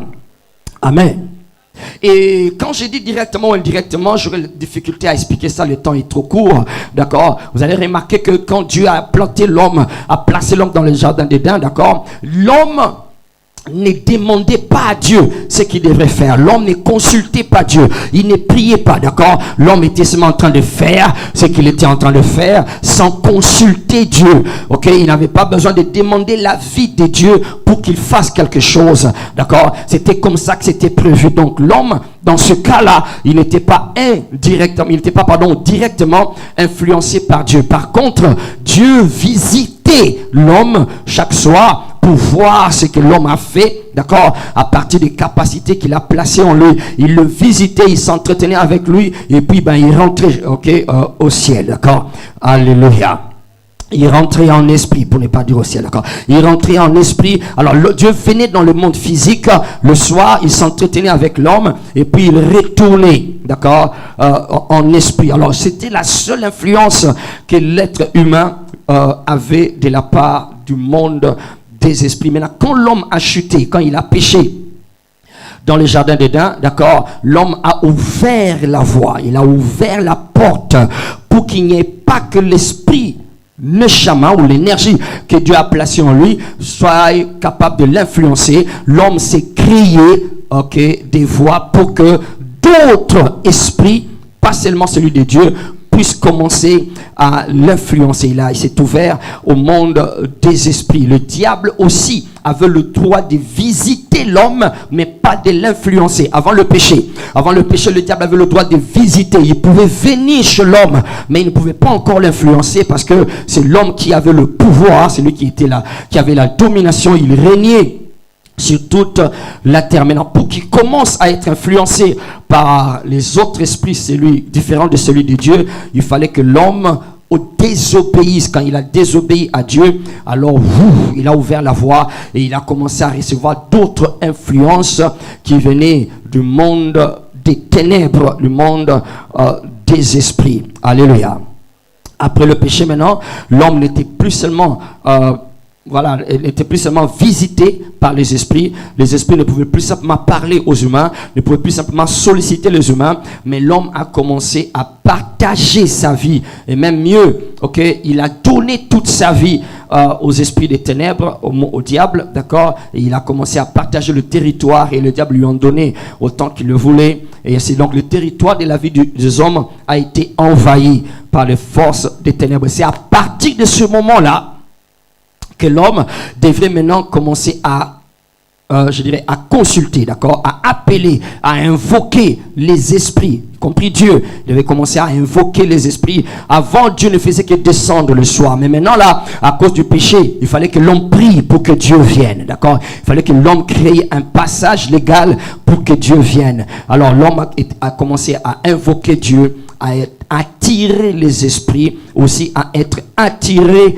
les esprits. Alors cela a donné 5 possibilités d'influence, 5 possibilités d'influence du monde des esprits. Écris ça si tu peux. 5 possibilités du monde des esprits sur l'être humain. 5 possibilités du monde des esprits, surtout les esprits des ténèbres ici. 5 possibilités du monde des esprits des ténèbres pour influencer l'homme. La première possibilité, c'est la suggestion. La suggestion. C'est le même mot que influence, mais pour faire différence, j'ai choisi le mot suggestion. D'accord? Les esprits maintenant étaient capables de suggérer des choses aux humains, de les suggérer, de les influencer, les suggérer à pécher contre Dieu, de les suggérer à ne pas choisir la voie de Dieu, de les suggérer à tuer son frère, comme Caïn a tué Abel, d'accord? Et cela s'est passé par un procédé, cette suggestion, cette influence à ce niveau s'efface par des procédés qui sont un peu différents. Par exemple, pour Caïn, quand Caïn a tué Abel, ce n'est pas que l'esprit de meurtre ou l'esprit de, l'esprit de meurtre est entré dans Caïn pour que Caïn puisse lever sa main et tuer son frère Abel. Non, c'était pas un démon qui est entré dans Caïn. C'était juste, une programmation qui a été initié quand l'homme a désobéi à Dieu, d'accord, en mangeant le fruit qu'il a mangé était un fruit qui était spiritualisé, d'accord, permettez-moi le terme, un fruit qui était spiritualisé, c'était une nourriture physique, mais qui était spiritualisée, c'est-à-dire, ce n'était plus simplement un fruit, ce n'est pas le problème du fruit, c'est le problème de la parole qui était placée sur le fruit. Dieu a dit, quand Dieu dit par exemple, ça, tu ne manges pas, le jour où tu en mangeras, telle chose va arriver. En ce moment-là, le fruit-là ne rêvait plus de vertu comme tout autre fruit. Ça révèle la vertu de la parole qui a été prononcée là-dessus. Est-ce que quelqu'un me suit jusque-là? Parce qu'une parole a été prononcée là-dessus, d'accord? C'est ce qui a fait que ce fruit soit comme ça. Et c'est le même procédé qu'on utilise dans la sorcellerie, d'accord? Ça peut être un bonbon fabriqué dans une usine quelque part, même un bonbon fabriqué derrière la maison, d'accord? Un bonbon qui contient du caramel et du sucre et tout le reste là, du colorant, d'accord? Mais quand on prononce une parole dessus, on dit qu'il va manger ceci et il va devenir mon serviteur, d'accord? Et quand il a prononcé cela, si on donne ça à cet enfant-là, pas à ton enfant, parce que ton enfant, même s'il le prend, à vos commandes le quitter. Le bas amen est bien. Alors quand l'enfant de l'autre la mange directement, ce n'est pas le bonbon qu'il a mangé, c'est la parole là qu'il a mangé. Allô? C'est les paroles là qu'il a mangé, c'est ces paroles là qui lui donnent le pouvoir de devenir enfant du diable. Praise the Lord. Alléluia. Nous avons reçu la parole, nous sommes devenus enfants de Dieu. Quelqu'un dit amen à cela? Alléluia. Jésus, quand il a pris le pain, la Bible dit, il prit le pain et il dit, ceci est mon corps. Amen. Ce n'est pas le pain qui était le corps, mais c'est les paroles qui ont été placées sur cette parole-là, sur le pain. Il dit, ceci. Donc, le moment qu'il a dit, ceci est mon corps, l'ipana et sous l'ipati et commis, zoto ya Yesu. Il a pris la coupe et il dit, ceci est mon sang, d'accord, sur le pouvoir, ok, de la parole. Alors donc, quand Dieu a dit ce fruit, tu ne le manges pas. Le fruit là était donc spiritualisé. Quand Dieu dit à Moïse, qu'est-ce que tu as en main? Moïse dit, je n'ai qu'un bâton. Il dit non, prends ce bâton. Avec ça, tu vas délivrer. Le bâton, en ce moment-là, arrête d'être un bâton naturel. Qu'est-ce que ça veut dire, pasteur? Ça veut dire que l'île bas où il y a un niveau de bateau. Tant on le bas, nous autres transformés. Tant on le bas, Satan a perdre le contrôle dans le colonne. Parce que à ceux qui ont reçu la parole, il leur a appelé Dieu. Parce qu'ils ont reçu la parole. Est-ce que quelqu'un reçoit la parole? Alors donc c'est les procédés qui font que les esprits influencent les humains, d'accord? Alors ici, quand l'homme a péché, les humains commençaient maintenant à être influencés, à être suggérés. Et le mot suggéré ne donne pas vraiment la pensée actuelle, parce que suggestion ici, ça sous-entend en même temps une force qui t'est saisie et qui te contraint à faire quelque chose. Ça te contraint. Parce qu'une suggestion ressemble, le mot suggestion suggère une proposition et tu as encore le choix. Oui, mais quand ça vient du monde des esprits, c'est que si on doit, dans une échelle de 1 à 10, le choix que tu as à faire, ça n'est réservé peut-être que c'est 2 sur 10. Tout le reste, 8 sur 10, l'influence vient de l'ennemi. C'est ce qui a fait que quelqu'un comme Pierre, après avoir dit que tu es le Fils de Dieu, le Messie, quand Jésus leur a demandé qu'est-ce que les gens disent que je suis, il a dit, tu es le Fils, le Messie. Jésus lui a dit, ce n'est ni la chair, ni le corps qui t'ont révélé cela, mais c'est l'Esprit de mon Père qui a parlé en toi. Juste après ce moment-là, Jésus a commencé à leur dire, je vais aller mourir à la croix. Les incirconcis vont m'arrêter, ils vont me faire souffrir, ils vont me tuer. Pierre reprend Jésus à côté et il lui dit, mais pourquoi tu racontes des choses comme ça? Arrête de dire. Alors, ce qu'il était en train de faire là, c'était suggestion du monde des ténèbres. Parce que Jésus lui a dit, arrière de moi qui? Les suggestions ont commencé en ce moment-là. Pierre était comme incapable de réaliser que ce que je suis en train de dire maintenant, c'est le diable qui est en train de parler à travers moi. Praise the Lord. Alléluia. Touche ton voisin comme si tu lui imposais la main. Dis, à cause ça, il a ôté. Praise the Lord. Alors donc, l'homme a ouvert cette capacité, cette possibilité au monde des esprits de commencer à l'influencer, à le pousser. C'est presque un contrôle total, mais c'est pas encore total, bien que l'homme a toujours le pouvoir de choix, d'accord? Mais c'est souvent très fort, c'est ce qui te saisit, ok? Ou saisit certaines personnes incapables de se priver de cette femme ou de cet homme. Il sent qu'il doit coucher avec elle, il doit coucher avec lui, il doit prendre cet argent qui ne lui appartient pas, il doit prendre l'alcool. Ils sont tellement poussés qu'ils ont pensé que c'est normal, c'est naturel. Et quand on prêche contre ces choses, ils estiment qu'on n'a pas le droit de prêcher contre cela, parce que c'est comme si vous êtes en train de leur dire de mourir, parce que c'est devenu une partie d'eux. Ils sont poussés, ils sont suggérés par cet esprit-là. Alléluia.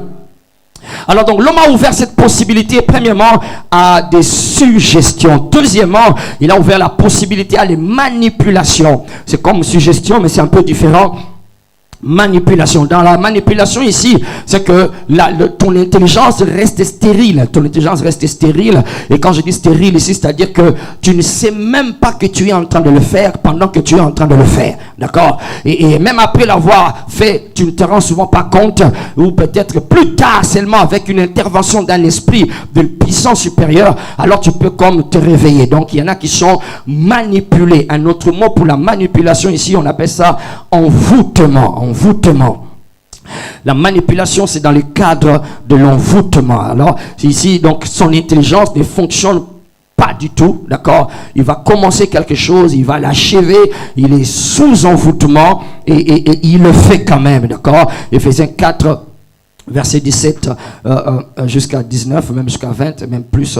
Ok, vous allez voir, ils disent l'intelligence obscurcie. L'intelligence obscurcie. Donc, il y a un ténèbre, il y a de l'obscurité qui est jetée dans leur intelligence. Leur intelligence ne voit plus rien, ne comprennent plus rien. Ils sont manipulés, ils sont envoûtés. Troisième possibilité, c'est, on appelle ça oppression. L'homme a ouvert la voie à l'oppression. C'est une souffrance, c'est une imposition méchante, c'est les maladies, c'est les douleurs et toutes ces oppressions du diable. Acte 10, 38, d'accord? L'homme a ouvert cette possibilité-là, d'accord? Et puis, quatrième possibilité qu'il a ouverte, c'est l'obsession. L'obsession. D'accord? Et cinquième possibilité, c'est la possession. On ne va pas nous attarder là-dessus. Alors, ce ne sont que les possibilités que l'homme a ouvertes, d'accord, quand il est tombé, d'accord, quand il est tombé dans le péché.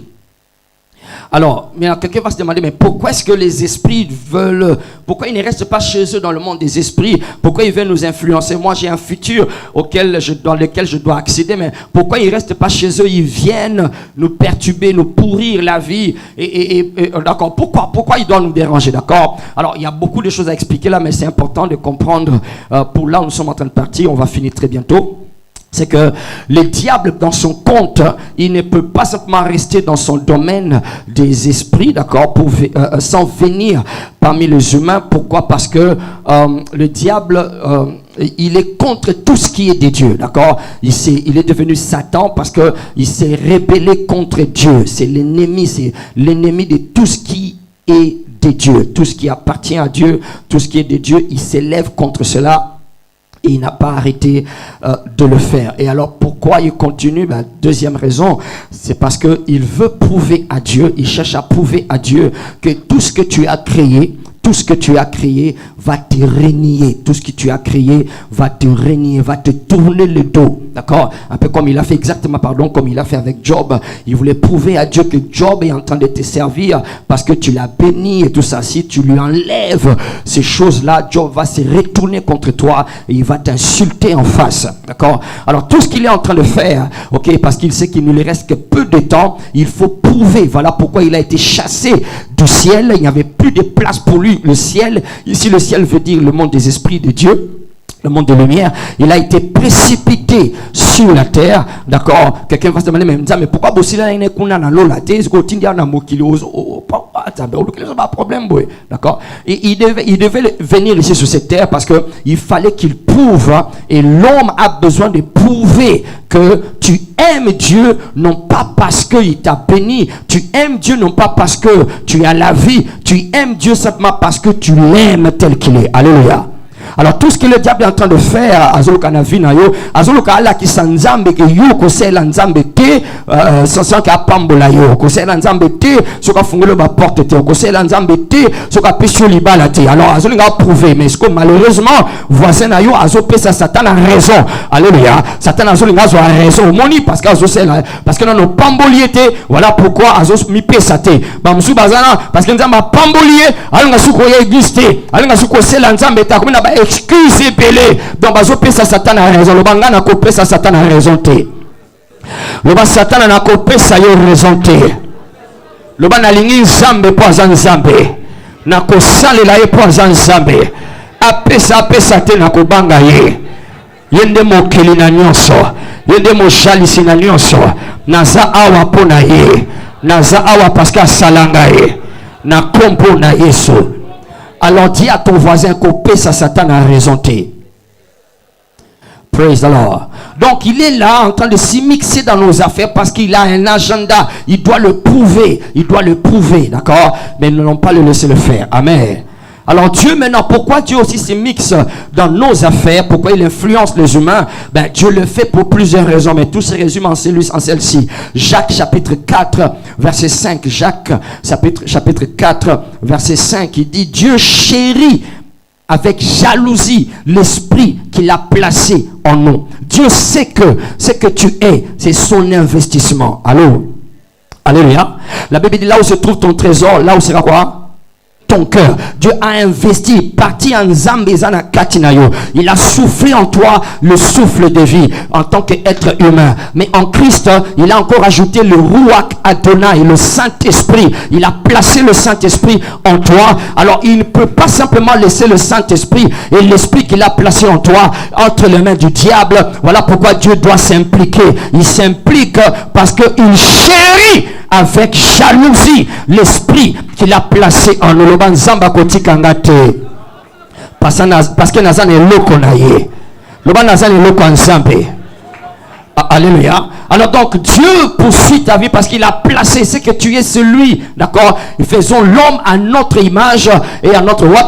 à notre ressemblance. Donc, tu ressembles à Dieu. Alors, il ne peut pas simplement te... Voilà pourquoi il n'a pas laissé l'homme entre les mains du diable. Quand l'homme a péché, il a choisi d'obéir à Satan, mais Dieu a poursuivi quand même ce qu'il a placé dans l'homme. Il a continué à le poursuivre et le poursuit jusqu'aujourd'hui. Alléluia. Gloire à Dieu. Il a réussi à récupérer certains parmi nous. Il a réussi à récupérer Shekinah. Il a aussi à récupérer qui d'autre?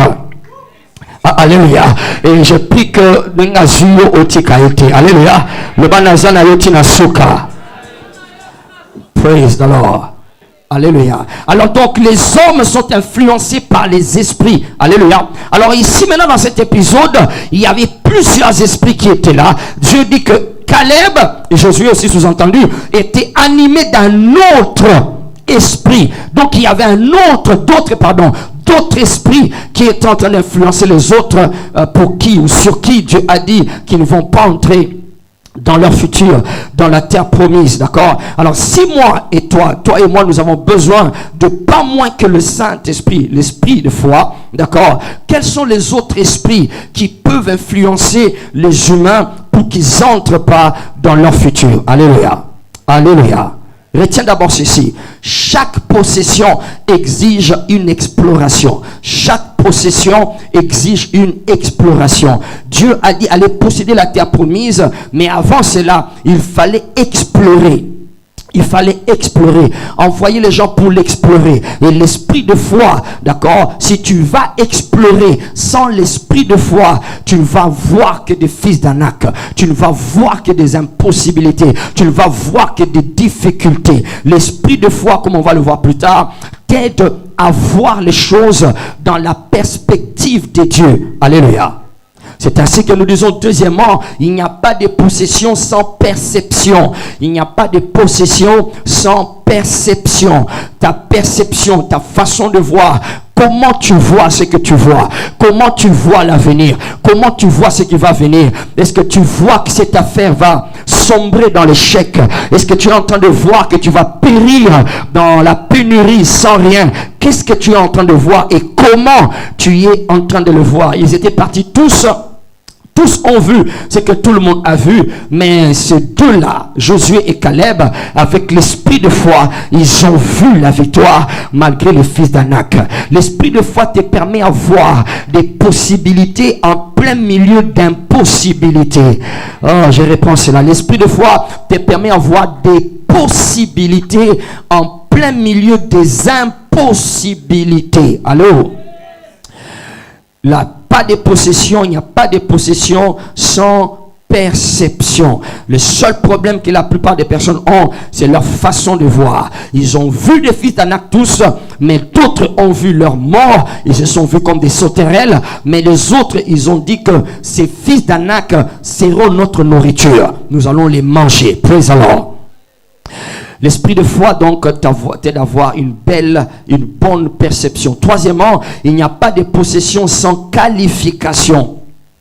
Il n'y a pas de possession sans qualification. Si tu dois posséder, alors tu dois être qualifié, d'accord? Il y a une qualification. Josué et Caleb ont été qualifiés. C'est eux parce qu'ils avaient un autre esprit. Ils ont reçu la qualification d'entrer dans leur futur, d'entrer dans le futur que Dieu leur a préparé, d'accord? Je répète ce que j'ai dit au début. Tu n'entres pas dans le futur par la tournure ou en tournant les pages de ton calendrier ou bien par le mouvement de l'aiguille, de la montre ou bien en célébrant les anniversaires. Il y en a qui célèbrent des anniversaires mais qui continuent à rester dans le passé, qui réclament, qui accusent et qui condamnent leur famille. Ils ne vivent que les choses de leur passé. Ils continuent à répéter les mêmes échecs de leur mère, les mêmes échecs de leur père. Ils sont influencés par ces choses et ils sont disqualifiés pour entrer dans le futur que Dieu leur a préparé. Parce que pour posséder, il faut être qualifié par Dieu. Alléluia. Et l'esprit de foi t'aide d'être qualifié. Quatrièmement, il n'y a pas de possession sans déposséder. Il n'y a pas de possession sans dépossession. Il n'y a pas possession sans dépossession. Donc il faut d'abord déposséder les fils d'Anak qui sont là. Et c'est là que nous avions dit, et nous le répétons encore ce matin, ton futur est déjà occupé, ton futur est déjà habité, ton futur n'est pas vierge, ton futur n'est pas un terrain vierge, c'est un futur qui est déjà envahi, qui a déjà été infesté même, qui a déjà été corrompu. Praise the Lord. Et toi et moi, nous avons le devoir d'y entrer en dépossédant les possesseurs illégaux qui sont jusque-là, ok, en train de jouir des choses que Dieu t'a déjà données, des choses que Dieu a préparées pour toi. Alors donc, on va parler de ça plus tard, d'accord? Le futur est déjà occupé, maintenant il faudrait le déposséder d'entre les mains de ceux-là, d'accord, qui sont en train de l'occuper. C'est ce qui fait que beaucoup vivent dans la peur. C'est ce qui fait que nous sommes vraiment à l'aise, ok, dans des endroits où nous avions déjà été et nous sommes dépaysés, nous avons du mal à nous intégrer dans de nouveaux milieux parce que nous sommes comme intimidés. La vie peut être intimidante, la vie est souvent intimidante, elle va t'intimider, elle va te faire croire que tu ne vaux pas la peur, que tu ne vaux pas, ok, tu n'es pas à la hauteur, voilà, de ce qui va arriver ou de ce que tu recherches. Alors on préfère rester dans le confort de là où nous étions. Ainsi, les enfants d'Israël ont dit, retournons en Égypte plutôt que d'aller dans ce futur que nous avons trouvé déjà occupé. C'est vrai que on a trouvé le miel, on a trouvé le lait, mais il y a des fils d'Anak qui sont là-dedans. Alléluia. Nous allons les déposséder au nom de Jésus-Christ.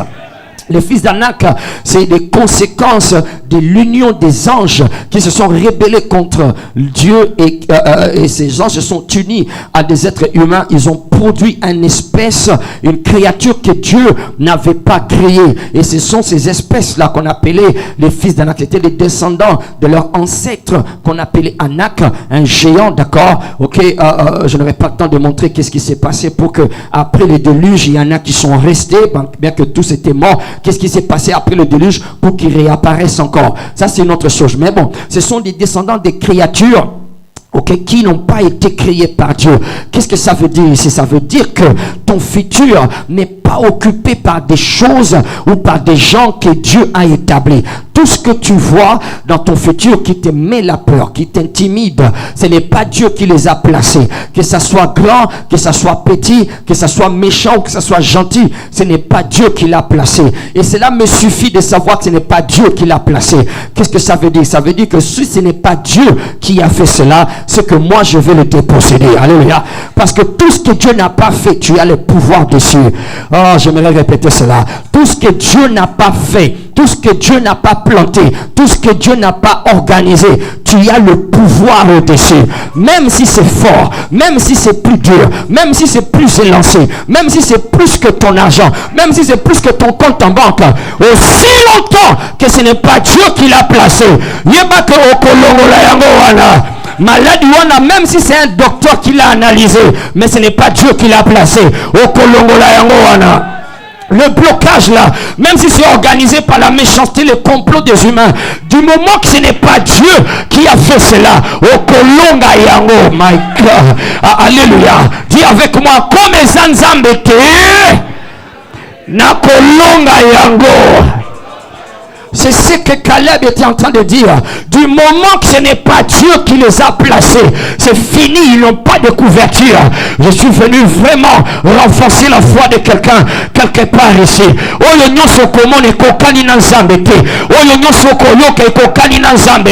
La question que tu dois te poser, est-ce que c'est Dieu qui peut faire ça? Est-ce que c'est Dieu qui peut mettre ça? Si ce n'est pas lui qui peut le faire, même ceux qui essaient de s'alémer, il n'y a pas que vous pouvez changer. Praise the Lord. Déposséder ceux-là qui occupent illégalement la place.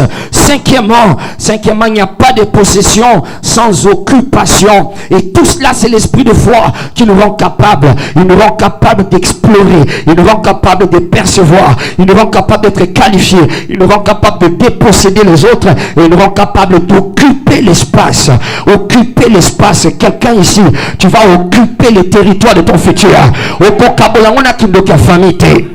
bana na yo bakoza na maboko na yo. Malédiction générationnelle moko kokota na katite na kompo na Yesu. Oye kanga papa na yo kokota na bana na yo te. Okoza la maître na territoire na yo. Okoza la maître a mosala na yo. Okoza mbongo te pokindo kia famille bana kozwa kayango. Oh my God, loba amen parce qu'ils ont possédé. Nous allons occuper le territoire. C'est ça la domination. L'esprit de foi nous rend capable d'occuper, de dominer, d'occuper toute la place sans devoir le partager avec le diable. Je veux terminer ce message en proclamant l'occupation. Nous allons occuper notre futur. Nous allons dominer notre futur. Nous allons entrer dans le territoire que nos pères n'ont jamais rêvé. Au confond de Nabakitio, papa na yo atana ndoto à l'otaka yangote. Maman na yo atana ba rêve na ya bébé. Nous allons y entrer et nous allons marcher dedans. Je ne tiens pas compte des réalités qui retournent, qui s'attachent à ton passé. Non, ce qui compte, si ce n'est pas Dieu qui l'a placé là-bas, quel que soit ce que je vois, je vais le déposséder et je vais occuper l'espace. Je peux dire ça à quelqu'un ce matin. Tu ne vas pas finir petit. Tu ne vas pas finir dans les mains du diable. Tu ne vas pas finir à la merci de la sorcellerie. Tu vas finir grand. Parce que Dieu dit, je rendrai ton nom grand. Il y a une grandeur réservée à ton avenir. Tout ce que tu vois qui ressemble à la petitesse, ça va passer et tu vas occuper la grandeur. Au nom de Jésus-Christ. Praise the Lord. Alléluia, le temps est passé, mais tiens-toi debout. Nous allons faire une action contre certains esprits. Je vais m'arrêter là. Une action contre certaines catégories d'esprits. Ok, regardez, dans ce nombre là, 13 et 14, d'accord, je n'ai pas le temps de faire voir, mais il y a un certain nombre d'esprits. Et les esprits, quand ils sont quelque part, quand ils influencent les humains, d'accord, ça se remarque toujours. Dis avec moi, ça se remarque toujours. Et ici, c'est important que tu comprennes ça parce que ton futur est intimidant, ça t'intimide, ta vie est en train de t'intimider, ça t'intimide. Il y en a même qui pensent que tu ne pourras jamais y entrer. Quand tu regardes ta montre, quand tu regardes le calendrier, tu regardes ton âge, et puis tu es en train de te poser des questions, mais est-ce que tout ce que le pasteur raconte, est-ce que ça va venir? Alléluia. Tu sais que les esprits sont en train d'influencer ta vie. La plupart des cas, quand tu veux savoir quel est l'esprit qui est en train d'influencer, écoute ce qui est en train de se dire. Allô? Écoute ce qui est en train de se dire, ou bien écoute-toi toi-même. Qu'est-ce que tu es en train de te dire, toi? Quelles sont les choses qui sont en train de tourner dans ta tête? Alors, quand nous écoutons ce qui est en train de se dire dans nombre 13 et nombre 14, nous voyons certaines caractéristiques. La première, par exemple, nous comprenons qu'il y avait l'esprit de servitude. Dis l'esprit de servitude. Yes, il y avait l'esprit de servitude parce que ils ont dit retournons en Égypte. L'Égypte n'était pas seulement un pays. L'Égypte c'était le lieu de la servitude. Alléluia. Alléluia. Quelquefois, notre futur, ou comme la plupart des personnes, leur futur, ils ne peuvent pas y accéder parce que nous préférons souvent être esclaves des choses qui nous donnent l'impression d'être heureux, mais en réalité ce n'est pas le bonheur. En réalité, parce que nous ne voulons simplement pas payer le prix de croire pour accéder à notre futur, d'accord? L'esclavage du péché, l'esclavage des choses banales, l'esclavage des choses qui sont en train de nous faire souffrir, nous les préférons quelquefois plutôt que d'aller dans notre futur glorieux. La Bible dit dans Romains 8 verset 15, on va s'arrêter là. Romains 8 verset 15, la Bible parle de l'esprit de servitude. L'esprit de servitude. J'aimerais que nous puissions prendre une décision ce soir. Par l'esprit de foi, je vais aider quelqu'un à savoir. Quand on dit boumbo, esprit de servitude, ça veut dire quoi? Ça veut dire pour les enfants d'Israël, ça veut dire que tu travailles, mais tu n'en jouis pas. Tu travailles, mais c'est des autres personnes, d'autres personnes qui sont en train d'en jouir, mais toi-même tu n'es pas en train d'en jouir. Ce n'est pas que tu es paresseux. Les enfants d'Israël c'était des travailleurs, c'était des bosseurs. Ils travaillaient, mais les choses qu'ils travaillaient, ce n'est pas eux qui étaient en train d'en jouir. C'était Pharaon. Ils construisaient des pyramides pour Pharaon. Ils étaient certainement assistés par des géants, ok, parce que pour faire toutes ces choses-là, d'accord. Mais eux, ils y habitaient pas, ils jouissaient pas. Tous les ors, les diamants, ils étaient plus pour Pharaon, mais eux ils n'étaient pas en train d'habiter. Il y a cet esprit là de servitude qui est en train de circuler dans notre nation. Et comme c'est notre culte national, j'aimerais que les VIP puissent s'élever contre cet esprit-là, qui fait que les gens vont au travail tout le matin, mais on a l'impression que c'est une oligarchie qui est en train de bénéficier des richesses de la RDC, le Lokuta. C'est comme s'il y a une certaine partie, une certaine classe à chaque saison qui bénéficie. D'ailleurs, ce jour-ci, si tu n'es pas politicien, c'est comme si tu ne deviendras pas riche. On dirait que toute la richesse de la RDC est contrôlée par la politique. C'est la politique qui gère. Les professeurs d'université ne gagnent presque rien. Les professeurs qui sont dans l'école ne gagnent presque rien. Les fonctionnaires en souffrent. Et ceux qui sont quelque part d'autres en souffrent. Mais quand tu entres dans la politique, dans la corruption, dans le mensonge, je parle de la politique définie selon les Congolais. Si tu n'es pas dans ce système-là, tu ne seras pas riche. Le Lokuta. C'est la servitude.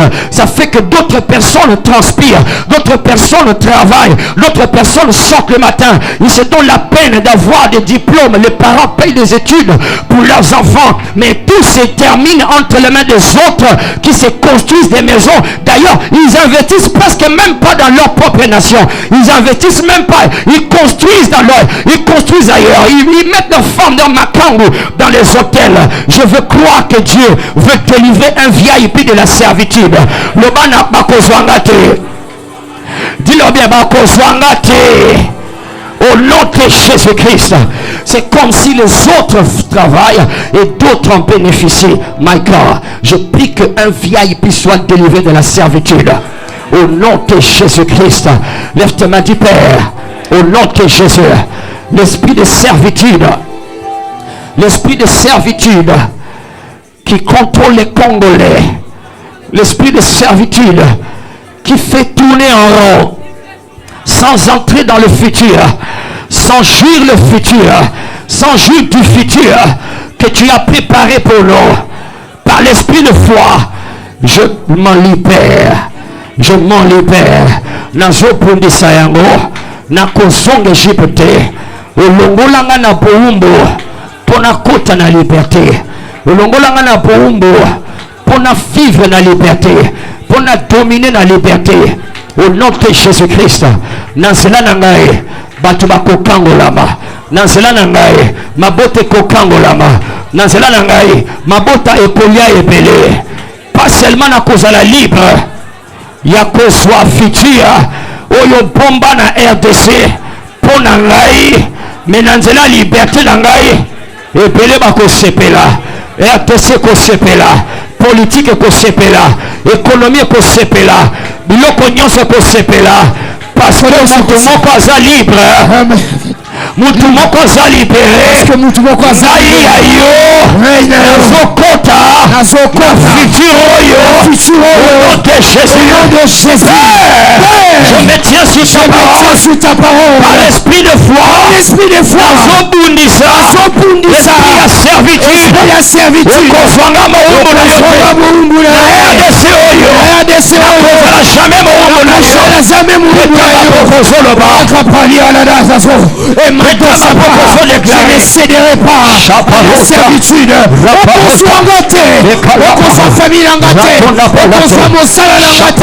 ne serai pas dans la servitude. Oh my God.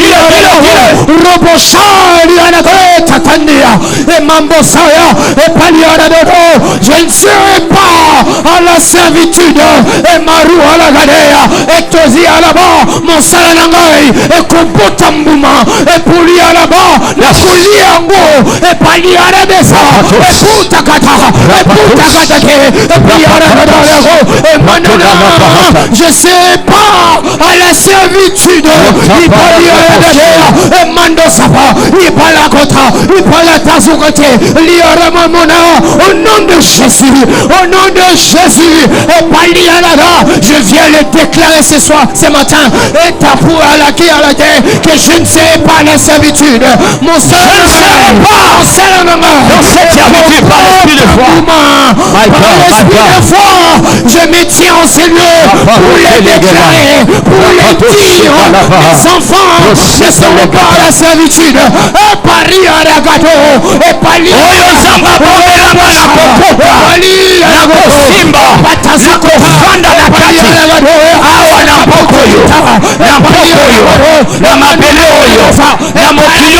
bato bisika nyonso na kokende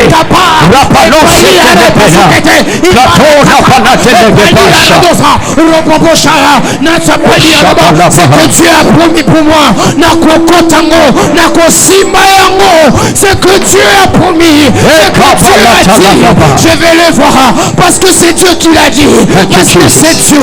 Au nom de Jésus, nous savons ainsi prier. Amen. La servitude, ça veut dire que tu travailles mais tu n'en jouis pas. Lobeko zalangate. Lobeko zalangate. Tanda maboko nazo kango la yo na RDC soko za VIP. Amen na yo e kango la yo. Amen. Soki na yo ki amen na yo o kango la mawa. Amen. Oko sala te po moto mususu alia.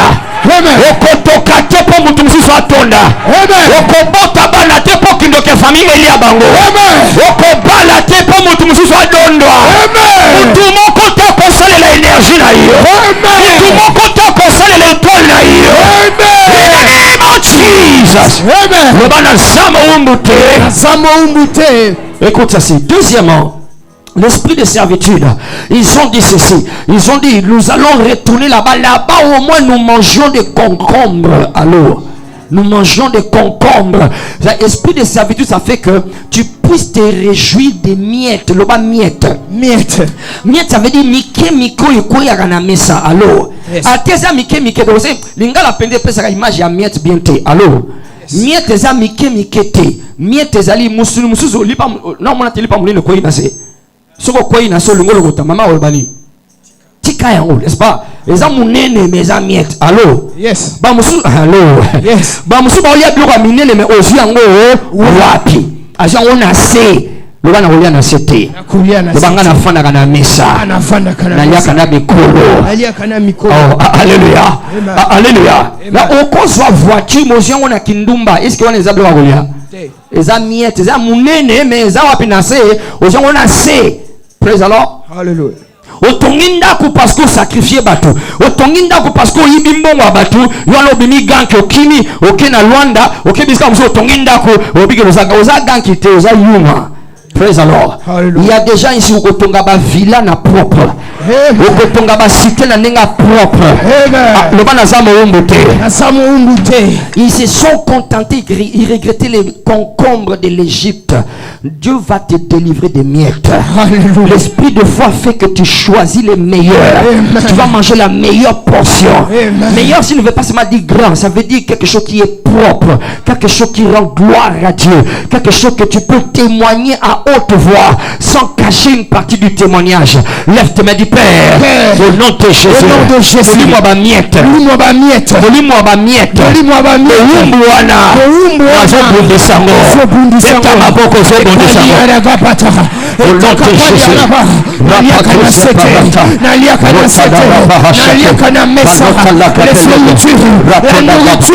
C'est pour nous les enfants et nous mangeons sous la table et par l'esprit de foi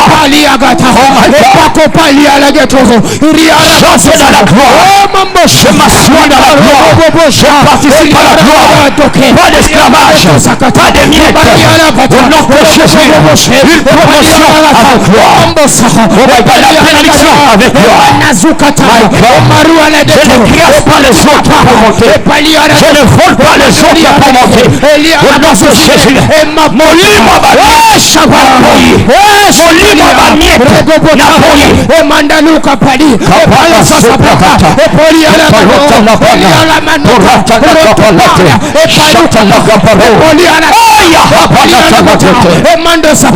éternel Dieu, nous avons ainsi prié. Ils ont dit troisièmement, pourquoi ne sommes pas nous morts en Égypte? Il fallait tout couper en Égypte. Cimetière. Alléluia. Ils ont évoqué la mort en Égypte. Praise God. Hallelujah. Je veux proclamer sur cette assemblée, tu ne vas pas mourir dans la honte. Amen. Tu ne vas pas mourir petit. Amen. Tu ne vas pas mourir dans le passé de ta famille.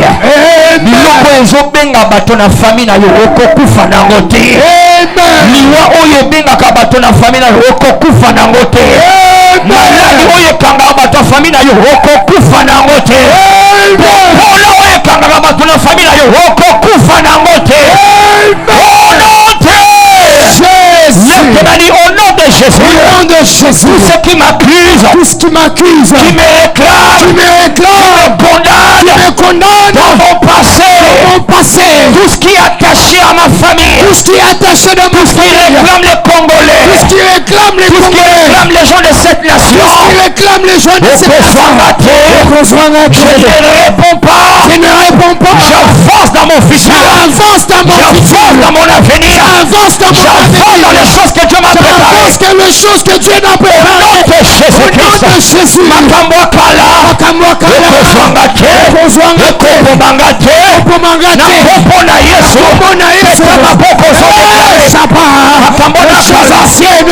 ne va pas les choses anciennes sont enterrées nos pères, ce qui a enterré nos parents, ce qui a enterré nos mères, ce qui a enterré nos frères en Égypte, ne vont pas m'avoir, ne vont pas m'avoir, ne vont pas m'avoir.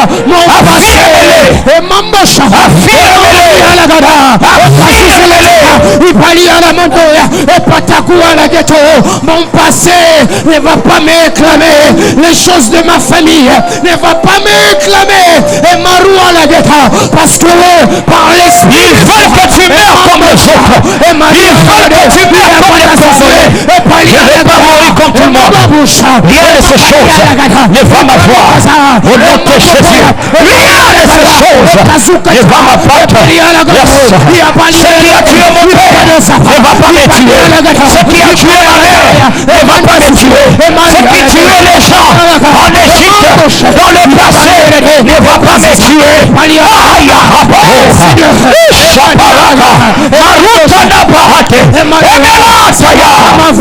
ça m'aurait pas et qu'on soit raté pour mi papa ce qui a été ma mère et qu'on soit raté. Il n'y a rien à envier dans leur mort. Il n'y a rien à envier dans leur gloire. La gloire meilleure est devant moi.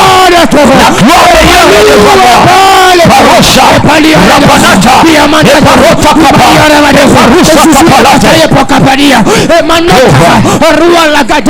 ce qui réclame. Thank you, Jesus. Béni soit ton Seigneur. Au nom de Jésus. Descends ta main sur cette estrade. Je viens renforcer ta connexion avec ton futur divin. Ton futur en Dieu. Tu vas y entrer au nom de Jésus.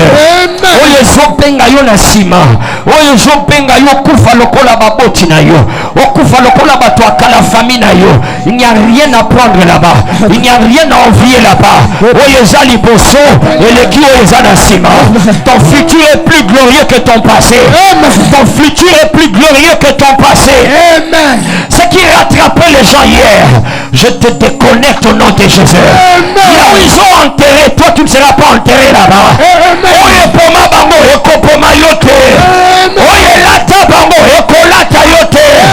Tu entres dans un autre esprit. Reçois l'esprit de foi. Opère dans l'esprit de foi. Loba na simananga loba na kombo na Yesu. Na kombo na Yesu. Na kosuka lokola bangote. Na kosuka lokola bangote. Na kosuka lokola bangote. Na kosuka lokola bangote. Wanezalaki lobi. Wanezalaki lobi. Mais ozoya liboso na ba. Mais ozoya liboso na ba. Yango na komona. Yango na komona. Yango na kosimba. Yango na kosimba. Yango na kotatola. Yango na kotatola. Yango na kotika la bana na ga. Kotikela bana na ga. Yango na kotikela bana na ga. Yango na kotikela bana na ga. Kombo na Yesu. Kombo na Yesu. Hallelujah. Hallelujah. Hallelujah. Thank you, Lord Jesus. Praise the Lord. Tu ne finiras pas comme eux. Amen. Tu ne finiras pas comme ceux de ton village. Amen. Tu ne finiras pas comme ceux de ta lignée. Amen. Ta gloire sera meilleure. Amen. Ta gloire sera plus grande. Amen. Ta gloire fera que Dieu soit connu. Amen. Oh non, Dieu.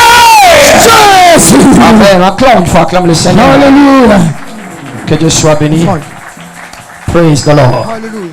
Alléluia. Amen. Quand tu es animé par l'esprit de foi, tu n'acceptes pas n'importe quelle stupidité. Alléluia. Amen. Attention qui docteur a ebisomoni oyo bomaka papa na oyo kozonyo bangate. Ngate. Ezana batunango. Alléluia. Wana zaki makambo à Égypte. Allô. Alléluia. Ce qui t'est réservé meilleur, c'est ce que tu vas voir. Acclamons le Seigneur pour nous asseoir. Continue d'acclamer très très fort les seigneurs. Alléluia. Oh ya yebike ba réclamation famille ya bango kozoyete akubeta maboko makasi car toi tu es libéré, ta famille est libérée. Nous voici dans un temps si précieux dans ce culte.